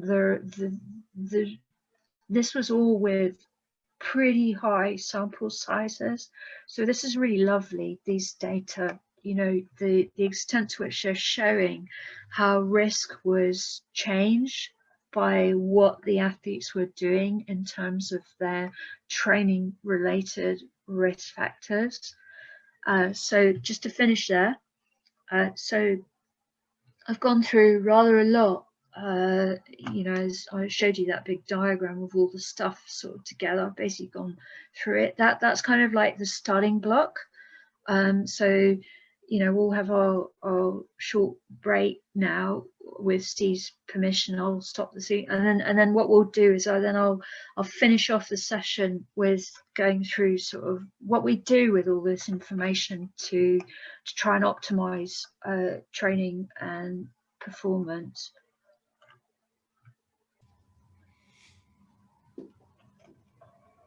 Okay, well, hello everybody again, and thank you for sort of sticking with me while I go through this sort of huge amount of data. Yeah, I had to make it 3, you know, like triathlon. But yeah, basically, with this part, do look out for the slides that have a little red square on the top left corner, because they signal key points. And as always, most of the photos in the slides are courtesy of Nigel Farrow. So if you want any of them, you can get them from nigelfarrow.com. So yeah, okay. How can we predict the outcomes of training? Well, it's actually impossible to predict an accurate answer, and if that's true, so I mean, I've been talking about risk factors for injury. How can we best understand the consequences of training interventions? Well, you need to bear in mind that it's not actually just the actual training load that's applied relative to what's been done before that's going to affect an athlete's level of adaptation to that training. Whatever's going on in their life is going to do that as well. Fatigue is both physical and mental, and training itself has both a physical and a mental component. This was beautifully shown in a classic study by Professor Samuele Marcore in a randomized crossover study. He had 165 subjects cycle to exhaustion at 80% of peak power output after 90 minutes of doing a demanding cognitive task, basically something really boring, i.e. mental fatigue or a control condition. And mental fatigue significantly increased rating of perceived exertion, or RPE, in the cycling task, and this then significantly reduced the time to exhaustion. The graphs on the right, they're a bit small, so sorry about that, but it actually shows basically that the negative effect wasn't related to cardiorespiratory or musculoskeletal issues. The physiological response to the exercise was the same. You know, motivation was also the same, but RP went up similarly in both conditions. The mentally fatigued subjects reached their maximal level of perceived exertion and stopped earlier. And in another study, Stolz-Coleman, I have pronounced that right, they showed that chronic psychological stress can adversely affect recovery of muscular function over 96 hours or so. They got undergrads to do the perceived stress scale and the undergraduate stress questionnaire, which measures life event stress. And then later on, they got the same students to do an acute heavy resistance exercise task, and they analysed maximal isometric force, perceived energy, fatigue, and soreness in about 24-hour intervals after all of this exercise.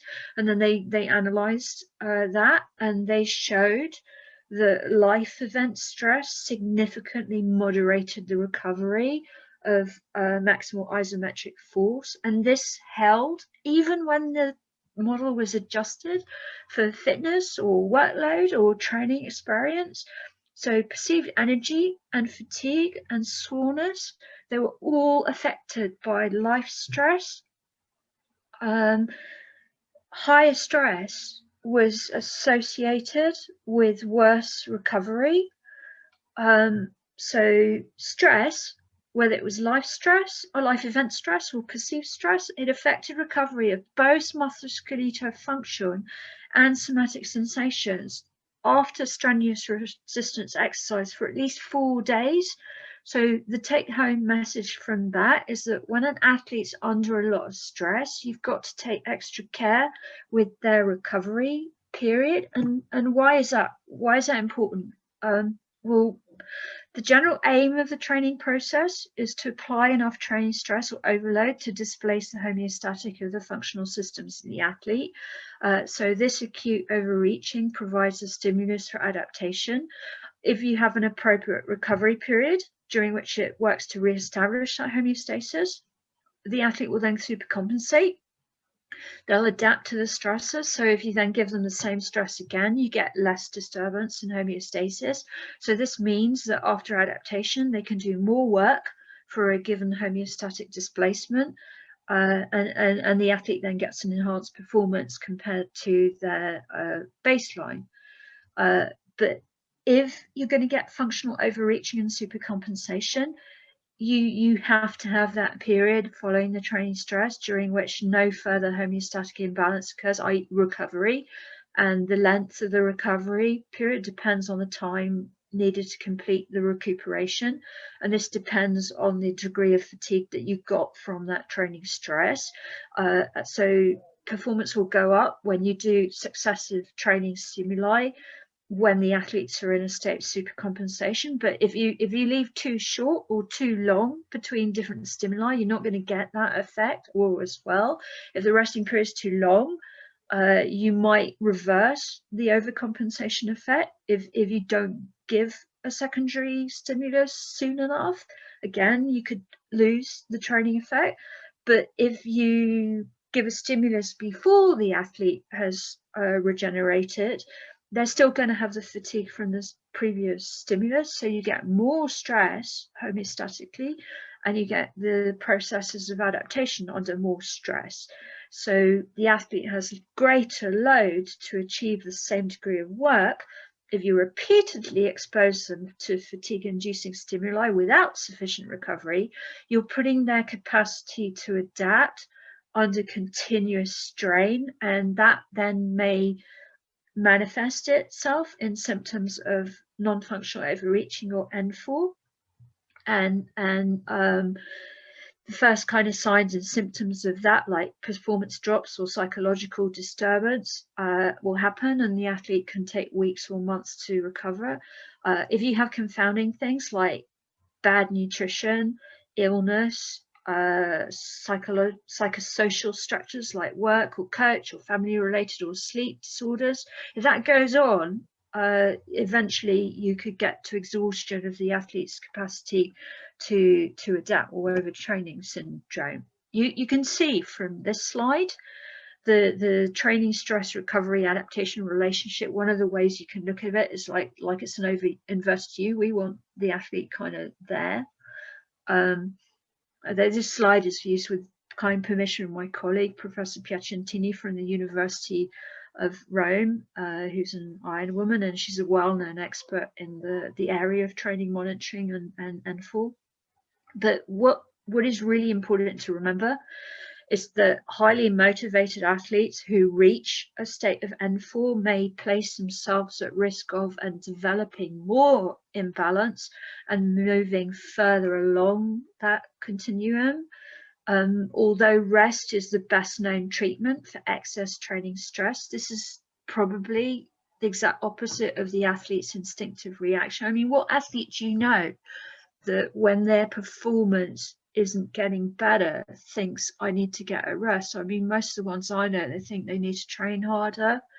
Yeah, so if you keep on doing that, you risk getting overtraining syndrome, which obviously is continuously more negative and may take months or years to recover from. Because of that, and this was pointed out by Shepherd in 2001, prevention by careful monitoring is the best approach. Prevention is doubly important because that line between the level of training that you need for optimal performance and the one that you get problems with can be extremely fine. And this point is just as relevant to age group athletes as it is to elite athletes. Although the requirement that training loads are administered in a logical fashion to get positive adaptation and prevent overtraining syndrome implies a systematic, well-planned approach to the development of a training program. Dolan et al.'s 2011 survey of over 400 American triathletes, all but 3 of which were age groupers, showed that 47% of them didn't have a precise training plan and 26% of them didn't have a coach overseeing their training. And if you want to optimize training, you need to be able to accurately assess both training load and the training load response sort of quickly, easily, and regularly. And then this, I think this study is fantastic. This is from Macalin, Swiss Olympic. They always come out with stuff that is incredibly applied. They just always hit it on the nail. I love everything that comes out of that. But in this study, Roos et al., what he did was he looked at Swiss elite coaches' current and previous approaches for monitoring daily training of their athletes and the methods that they'd like to use in the future. And this is what's so good about the study. Then they put that into context of what the academic literature said about the feasibility and the validity of these methods. So basically it showed that combining both quantitative and qualitative data was what seemed most promising, and validated questionnaires and monitoring rating of perceived exertion, or RPE, combined with physiological things like heart rate, were often used and seemed to provide the best answers. Of course, laboratory testing, whether that's physiological, immunological, hematological, cardiorespiratory, biochemical, we can sometimes conduct that to ascertain health status. This isn't obviously necessarily available to an age group athlete, but not only is it not necessarily available to all, but it can be used for lots of different purposes, and in the usefulness of it and how it's best done is dependent on the function that it's supposed to serve. And if the way that the athlete is being tested is inappropriate, it can be pretty much completely meaningless, and at worst it can actually be worse than meaningless because you're tiring the athlete for no reason. The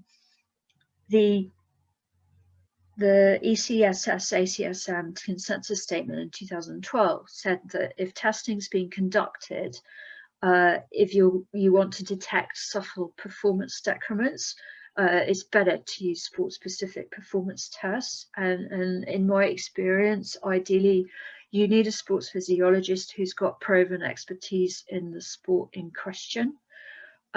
Look at these results from Taylor's 2012 study. What they did was to establish best practice methods for training monitoring. They asked 100 people who were involved in coaching or sports science support roles in high performance sports programs in Australia and New Zealand to do a study. And these figures show the extent to these people who you might consider to be at the cutting edge were actually using or doing sport specific tests of their athletes. Let's look, for example, at swimming. I mean, what are the relevance of jump tests to swimming? I don't see the, quite. So anyway, so what are some of the problems with lab testing if you're using it for the purpose of monitoring training adaptation? Well, firstly, you could get diagnosis on the basis of insufficient data. Baseline measures might not be available, and therefore the degree of performance limitation might not be exactly determined. For example, if you try to diagnose the athlete's physical status from heart rate variability related data records, getting them on just one day may be quite useless. But if you have weekly averages or rolling averages of RR interval related values or the coefficient of variation of heart rate variability, these have been shown to differ between an athlete who had N4 and a control. And that complemented data that was obtained in swimmers as well, where a shift in autonomic balance towards sympathetic predominance a week earlier was linked to increased risk of upper respiratory tract infection and muscular problems. You might also have irrelevant or insufficiently sensitive markers getting measured. For example, to date, peak power output and blood pressure variability seem to be the only variables that are correlated with triathlon performance that have been used in prospective investigations of the links between training and health in triathlete. And peak power output didn't really seem to be sensitive enough to detect the early signs of non-functional overreaching in some well-trained males, but I'll go over a study later that relates slightly to that. Whether it reacts later to more extended exhaustive training is unknown. But the bottom line, and also you might get inadequate or late feedback, and the testing itself can be quite disruptive.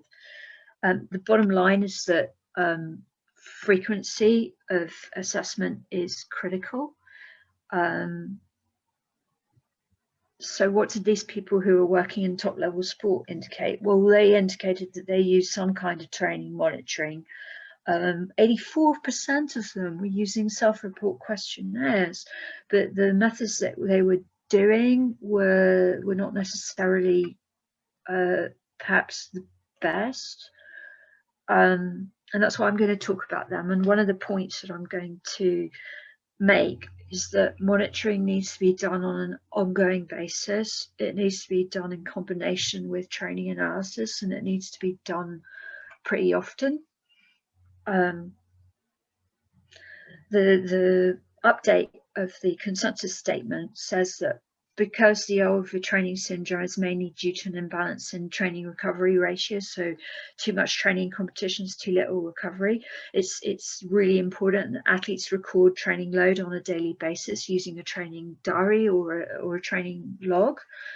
From the Roos study, we know that from the coach's perspective, the duration and the kind of training in the RPE, as well as personal remarks in the athlete's training diaries, are essential.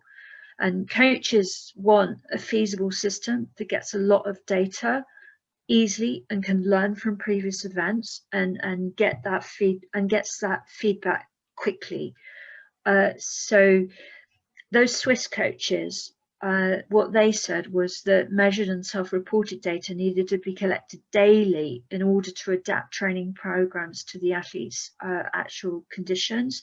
And they actually said that personal comments were really important. Things like, my knees hurt. 95% of the 22 elite performance coaches who answered a follow-up questionnaire on this said this was essential. RPE, duration, kinds of training, also very important for regulating training by 90 and 91% of the coaches. And 63% of them said reports about the duration and the RPE of each training session so they could calculate session RPE was really important. So what's session RPE and why is that important? Well, basically, training load is classified as external or internal. External training load is what the athlete does, measured independently of his or her internal characteristics. And internal training load is the relative physiological stress that is imposed by the imposed load. One of the ways you can do it is Foster's session RPE method. The way that you do it is you administer a 10-point Borg scale, a modified one, and then you actually ask the subjects 30 minutes after the end of the session to rate their effort for the workout, and it correlates to, say, average percentage heart reserve, for example. But one of the things I would say that you need to be aware of is there can actually be a difference between coaches' RPE when they use it beforehand to set a section and how the session itself is perceived by the athlete. You know, like, despite the high correlation, coaches and athletes session RPE values can be different. There's a few studies about this. Say, for example, in younger athletes, particularly, there can be a mismatch between how they rate a session and what the coach thinks it is. I'm going to skip a little bit because I notice that I'm sort of getting pretty much over time, João. So I hope that's all right. I'll kind of carry on, you know, but yeah, okay. So how do you monitor whether or not what you're prescribing is appropriate? That study by Dolan, it reported training diaries to be the major method by which American athletes were tracking their training, their injury, and their illness. 46% of them had one. So this is more than double the people who are using a heart rate monitor. And the Taylor study of the Australian and New Zealand high performance sport people also found 84% of them reported self-report forms as the most common method that they were monitoring their athletes. And why were they doing that? Well, 29% said it was for injury prevention, 27% said it was for monitoring training program effectiveness, and 22% each said that it was for preventing overtraining. But remember that the same study reported that the protocols that they were using to try and do this did not entirely reflect the current scientific evidence. So what exactly you're going to monitor and how long it takes to collect and provide the feedback on that, those are absolutely critical. And it's not that. It's not about making it look really cool. It's about getting the feedback to the athlete and to the coach pronto and in a good format.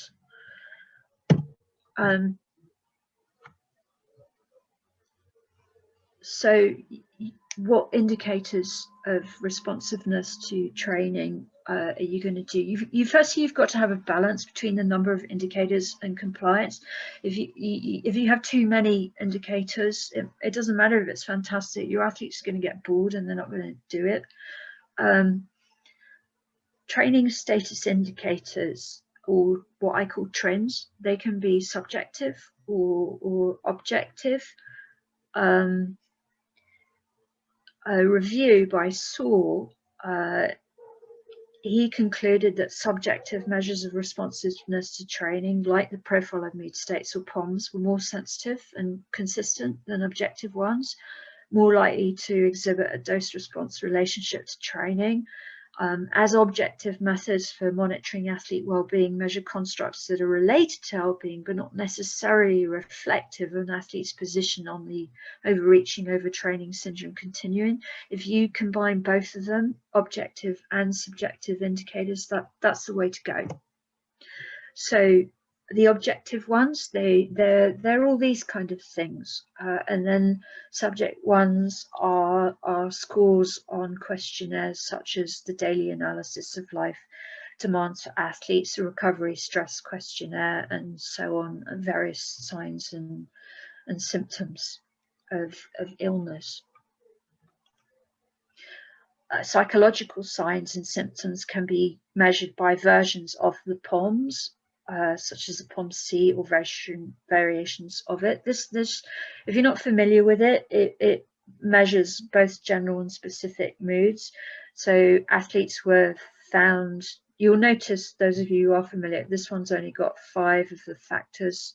In some cases you see 6, but athletes more consistently report elevations in negative moods and decreases in the positive mood during rigorous training, and more frequent assessments indicate mood state has a predictable dose-response relationship with training. As training loads rise in volume or intensity, peaks of training and mood disturbances can coincide, and you can see that. I mean, this is the athlete this is real data. This is the athlete in a good state. This is the athlete when they're stuffed. It's inverted. That's why it's called the profile meal state. It's like an iceberg. Okay. In the ideal situation, all of the indicators that you use have been related to performance. And if you're going to make decisions relative to an outcome variable that isn't performance, the smallest worthwhile change in that logically should be bigger than its typical error. And what do I mean about smallest worthwhile changes? Well, if you're going to make decisions about an athlete's state of fatigue or recovery on the basis of changes in an outcome variable that isn't performance, you've got to identify a threshold at which the negative changes in performance are considered big enough to be meaningful. This is the SWC. And it's important that that's outside the error of the assessed variable, but those margins are going to vary with different levels of competition and athletes, so they're individual and situation specific. But what is really clear is that both the data collection and the analysis has to be tailored to the individual athlete.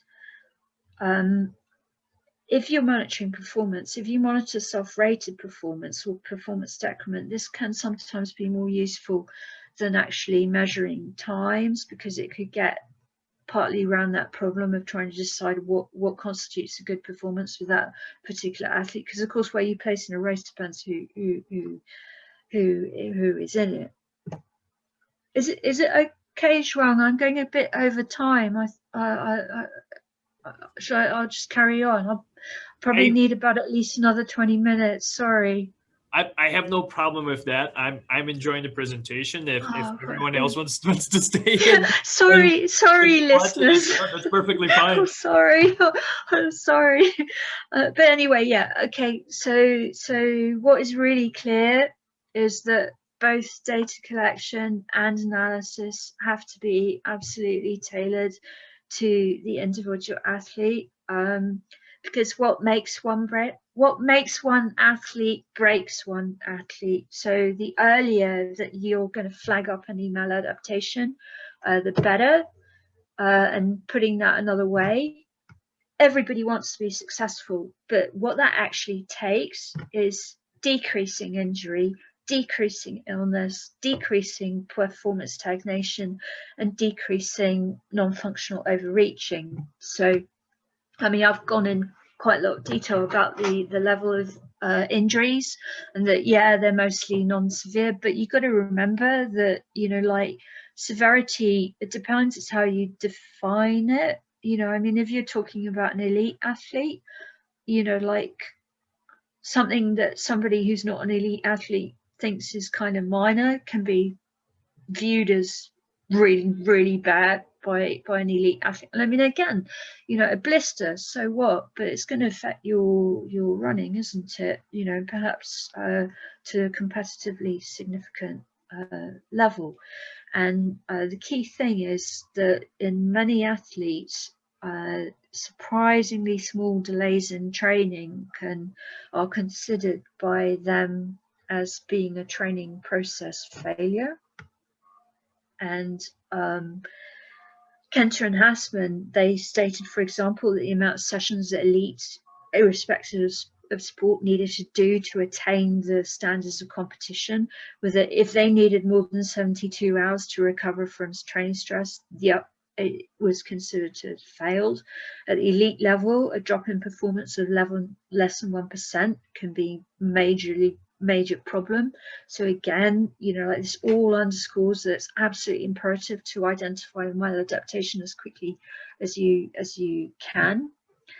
And remember, I said that triathletes seem to exhibit less harm avoidance than their single sport counterparts, and this is probably going to increase their rehab times and their recurrence rates of injuries. But so the key function of a training log is to elucidate what not to do and to act as an early warning system for problems before they get competitively significant. And what's competitively significant? Well, this is just one example, and in this case they're actually larger than they usually are. These are the percentages of total time that made the differences between the various podium places and fourth in the Beijing Olympics. So first and second 0.1% of total time, second and third 0.08%, which is more kind of like what's normal in endurance sports, 0.18% between first and third. You know, like in Sydney, of course, sorry, in the 10K, the difference between gold and silver, silver and bronze, bronze and who were 0.005% and even less.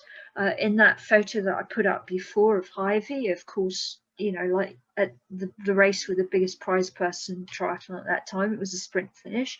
And of course, in the Olympic final in 2012, they had to have photo analysis to decide the female triathlete gold medalist. So yeah, right. How are we going to do this? So this is thank you to I saw that some of you are there. Thank you very much again to those of my friends who did these training diaries, because you know, I couldn't find out any of this stuff without them. But this is sort of, you know, what I did quite long, you know, in quite detail. Swimming, cycling and running training time and distance in each of 5 intensity levels. Those were monitored daily and prospectively in national squad athletes over 7 months, as were self-assessed performance, actual race results, and the occurrence in the anatomical location of both traumatic and overuse injury. And they had a daily record of self-rated performance drops, and of course I was actually monitoring all their actual race performances in every race that they did over that entire period. And I also monitored resting morning heart rate, appetite, sleeping pattern, and virus related trends.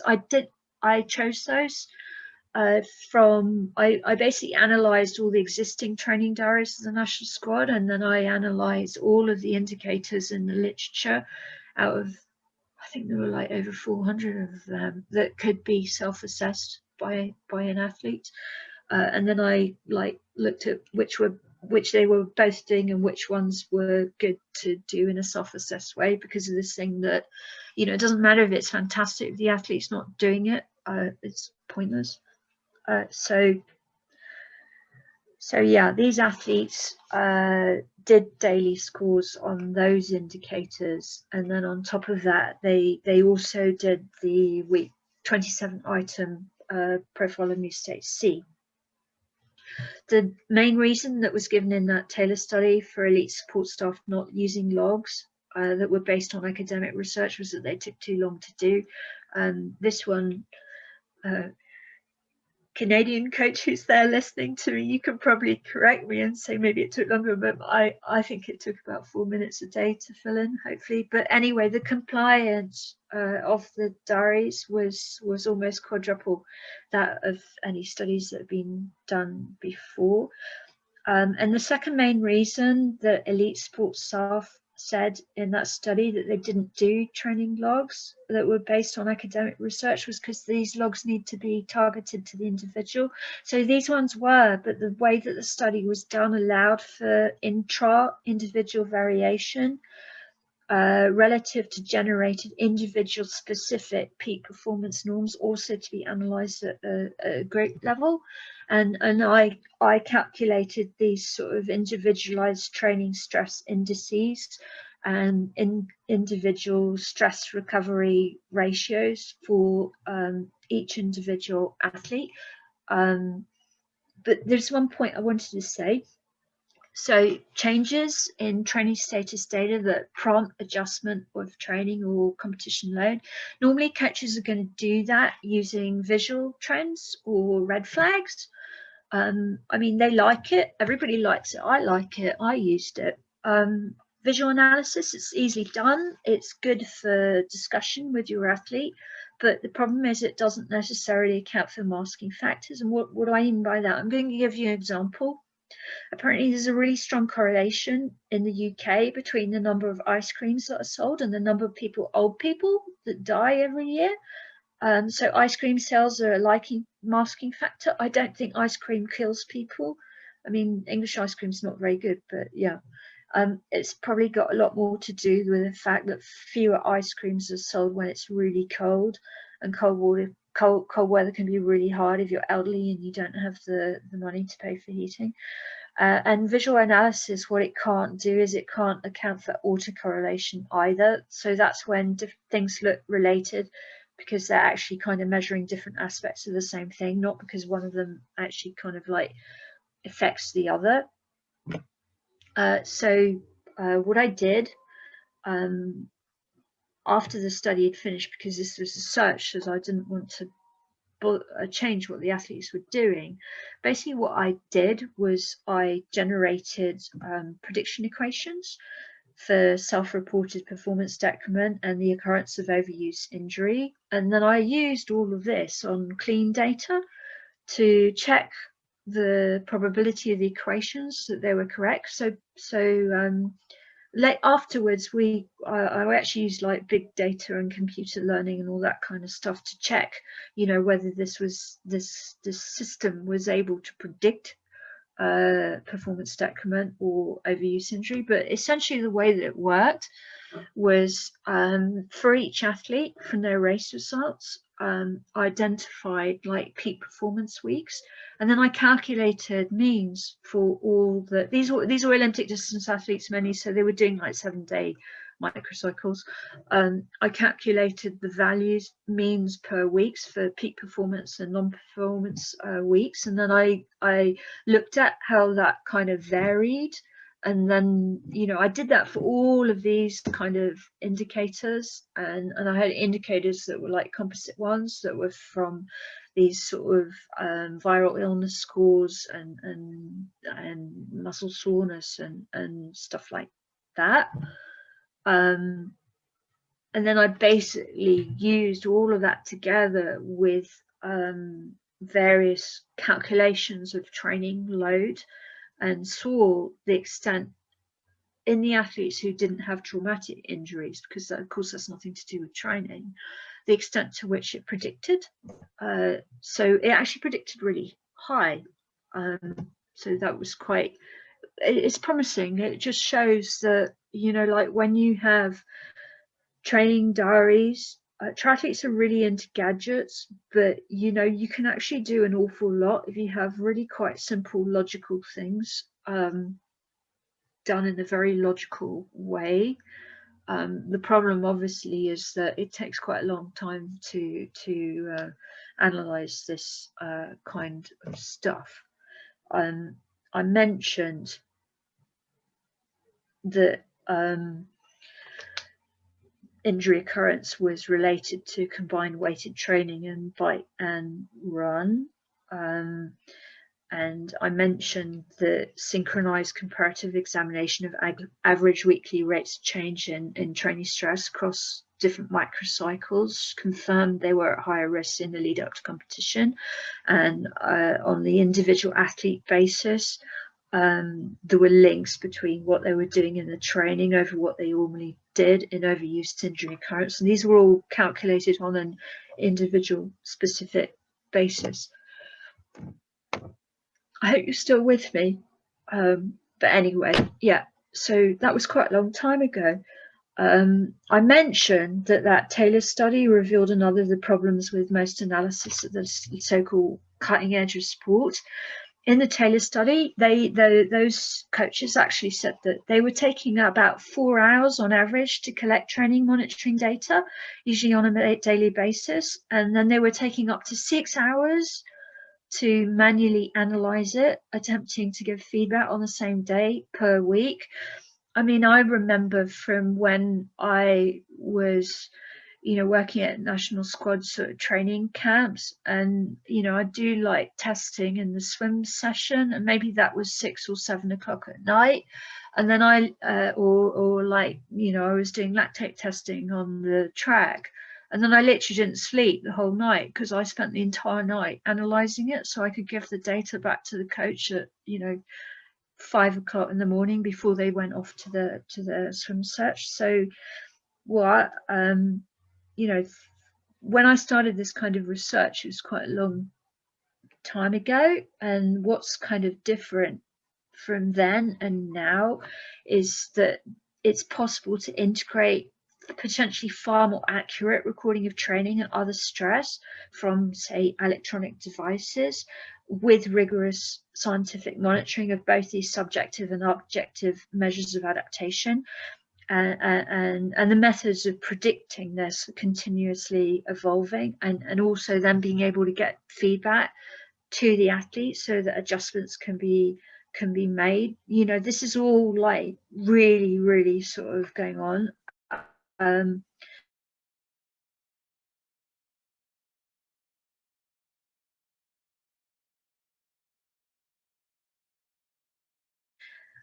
that for on training and training status indicator, and luckily thanks to you I actually kind of have that, but most people don't have, are not fortunate enough to have had that support from.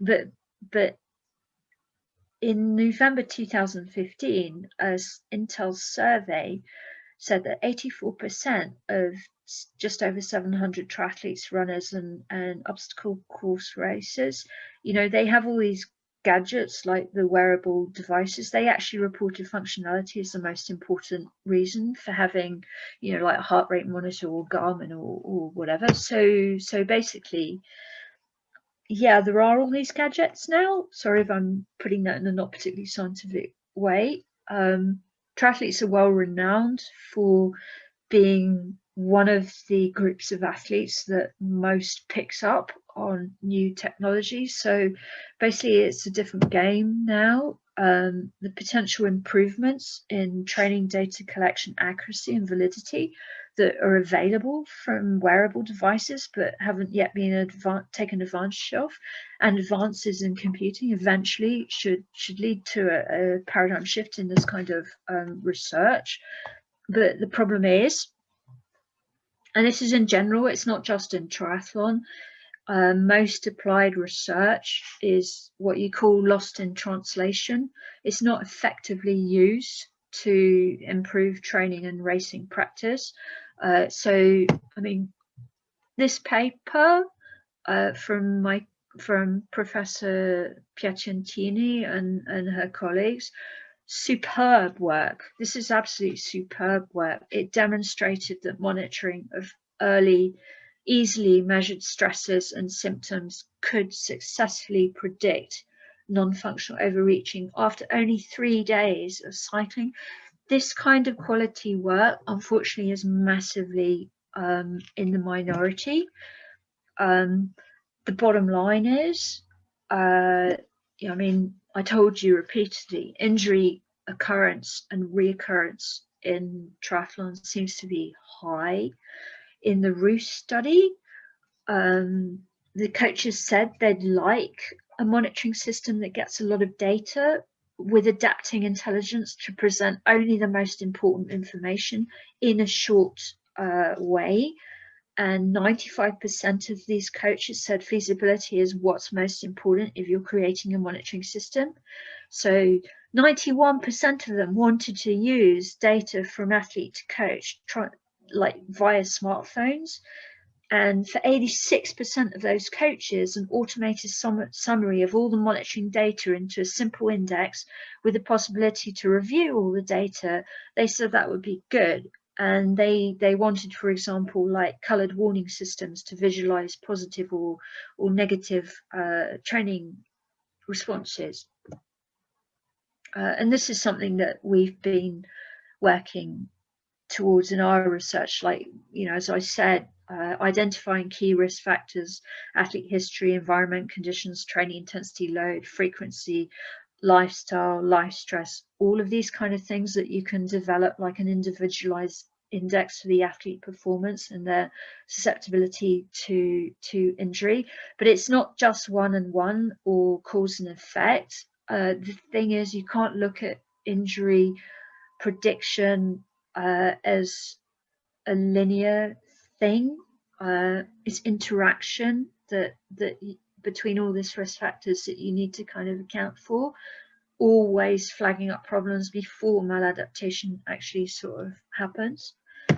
And wide-scale implementation of cost-effective intervention measures and treatment protocols under real-life conditions is not easy. Remember that all the coaches in that Ruth study agreed that no system can replace their judgment. No system can replace the coach's judgment and personal interaction with his athletes. And similar conclusions were reached by an expert group of academics. So even if you had a functional learning system, coaches still need to have the knowledge on how to appropriately adapt training content after they get a warning sign from an app or whatever. But with the technology that we have now, there's a possibility of getting obviously that tailored information quicker and easier and like in a more portable kind of way. But what's really, really important is, you know, if you're getting into that kind of stuff, it's got to be based on good, sufficient quality research. And this is why I've put up this table by Van Mechelen, which is an absolutely fantastic study. In 2014, he summarized the content of available sports injury prevention apps and evaluated their preventative claims against the available evidence. He deemed an app relevant when it was, according to the iTunes description page, sports injury prevention related, and when a preventative claim was made in it. So there were over 64,500 mobile apps in these categories, health and fitness, sports and medical in 2014, but only 18 of them out of 64, almost 65,000 apps related to preventing sporting injuries. And only 4 of them had evidence-based advice, and 5 of them, all referring to preventing running injuries, had injury prevention advice, which we know is wrong. And 9 of them like had, you can look here, you see like preventive statement evidence. No, for almost all of them, apart from this one, the ankle app from Amsterdam, Evert Verhagen's group, which is absolutely fantastic. 9 apps addressed a variety of preventative claims for which there wasn't any supporting evidence or any absence. So injury prediction is actually one of the most challenging issues in sports, and it's a key component. In a classic paper, I mentioned this in the podcast, Bittinger et al., what they pointed out was that sports injury etiology investigations, they've usually looked at this in a kind of reductionist way. You look at like, okay, we've got all these risk factors, you know, and they look at it in a kind of linear, unidirectional way. So you're looking at mainly correlation and regression analysis. So it's somewhat limited at prediction. And why is it limited? Well, most human health conditions are complex. So sports injuries are complex. It's like, you know, if you have all these risk factors, it's like a spider's web, you know, like with everyone being a risk factor. You touch one strand, you change the importance of one risk factor, and the relative importance of everything else every other single strand will change. And then on top of that, you know, every spider's web is unique to that spider. I'm not saying triathletes are spiders, but hopefully you see what I mean. It's always individual specific. So yeah, okay, what does that mean?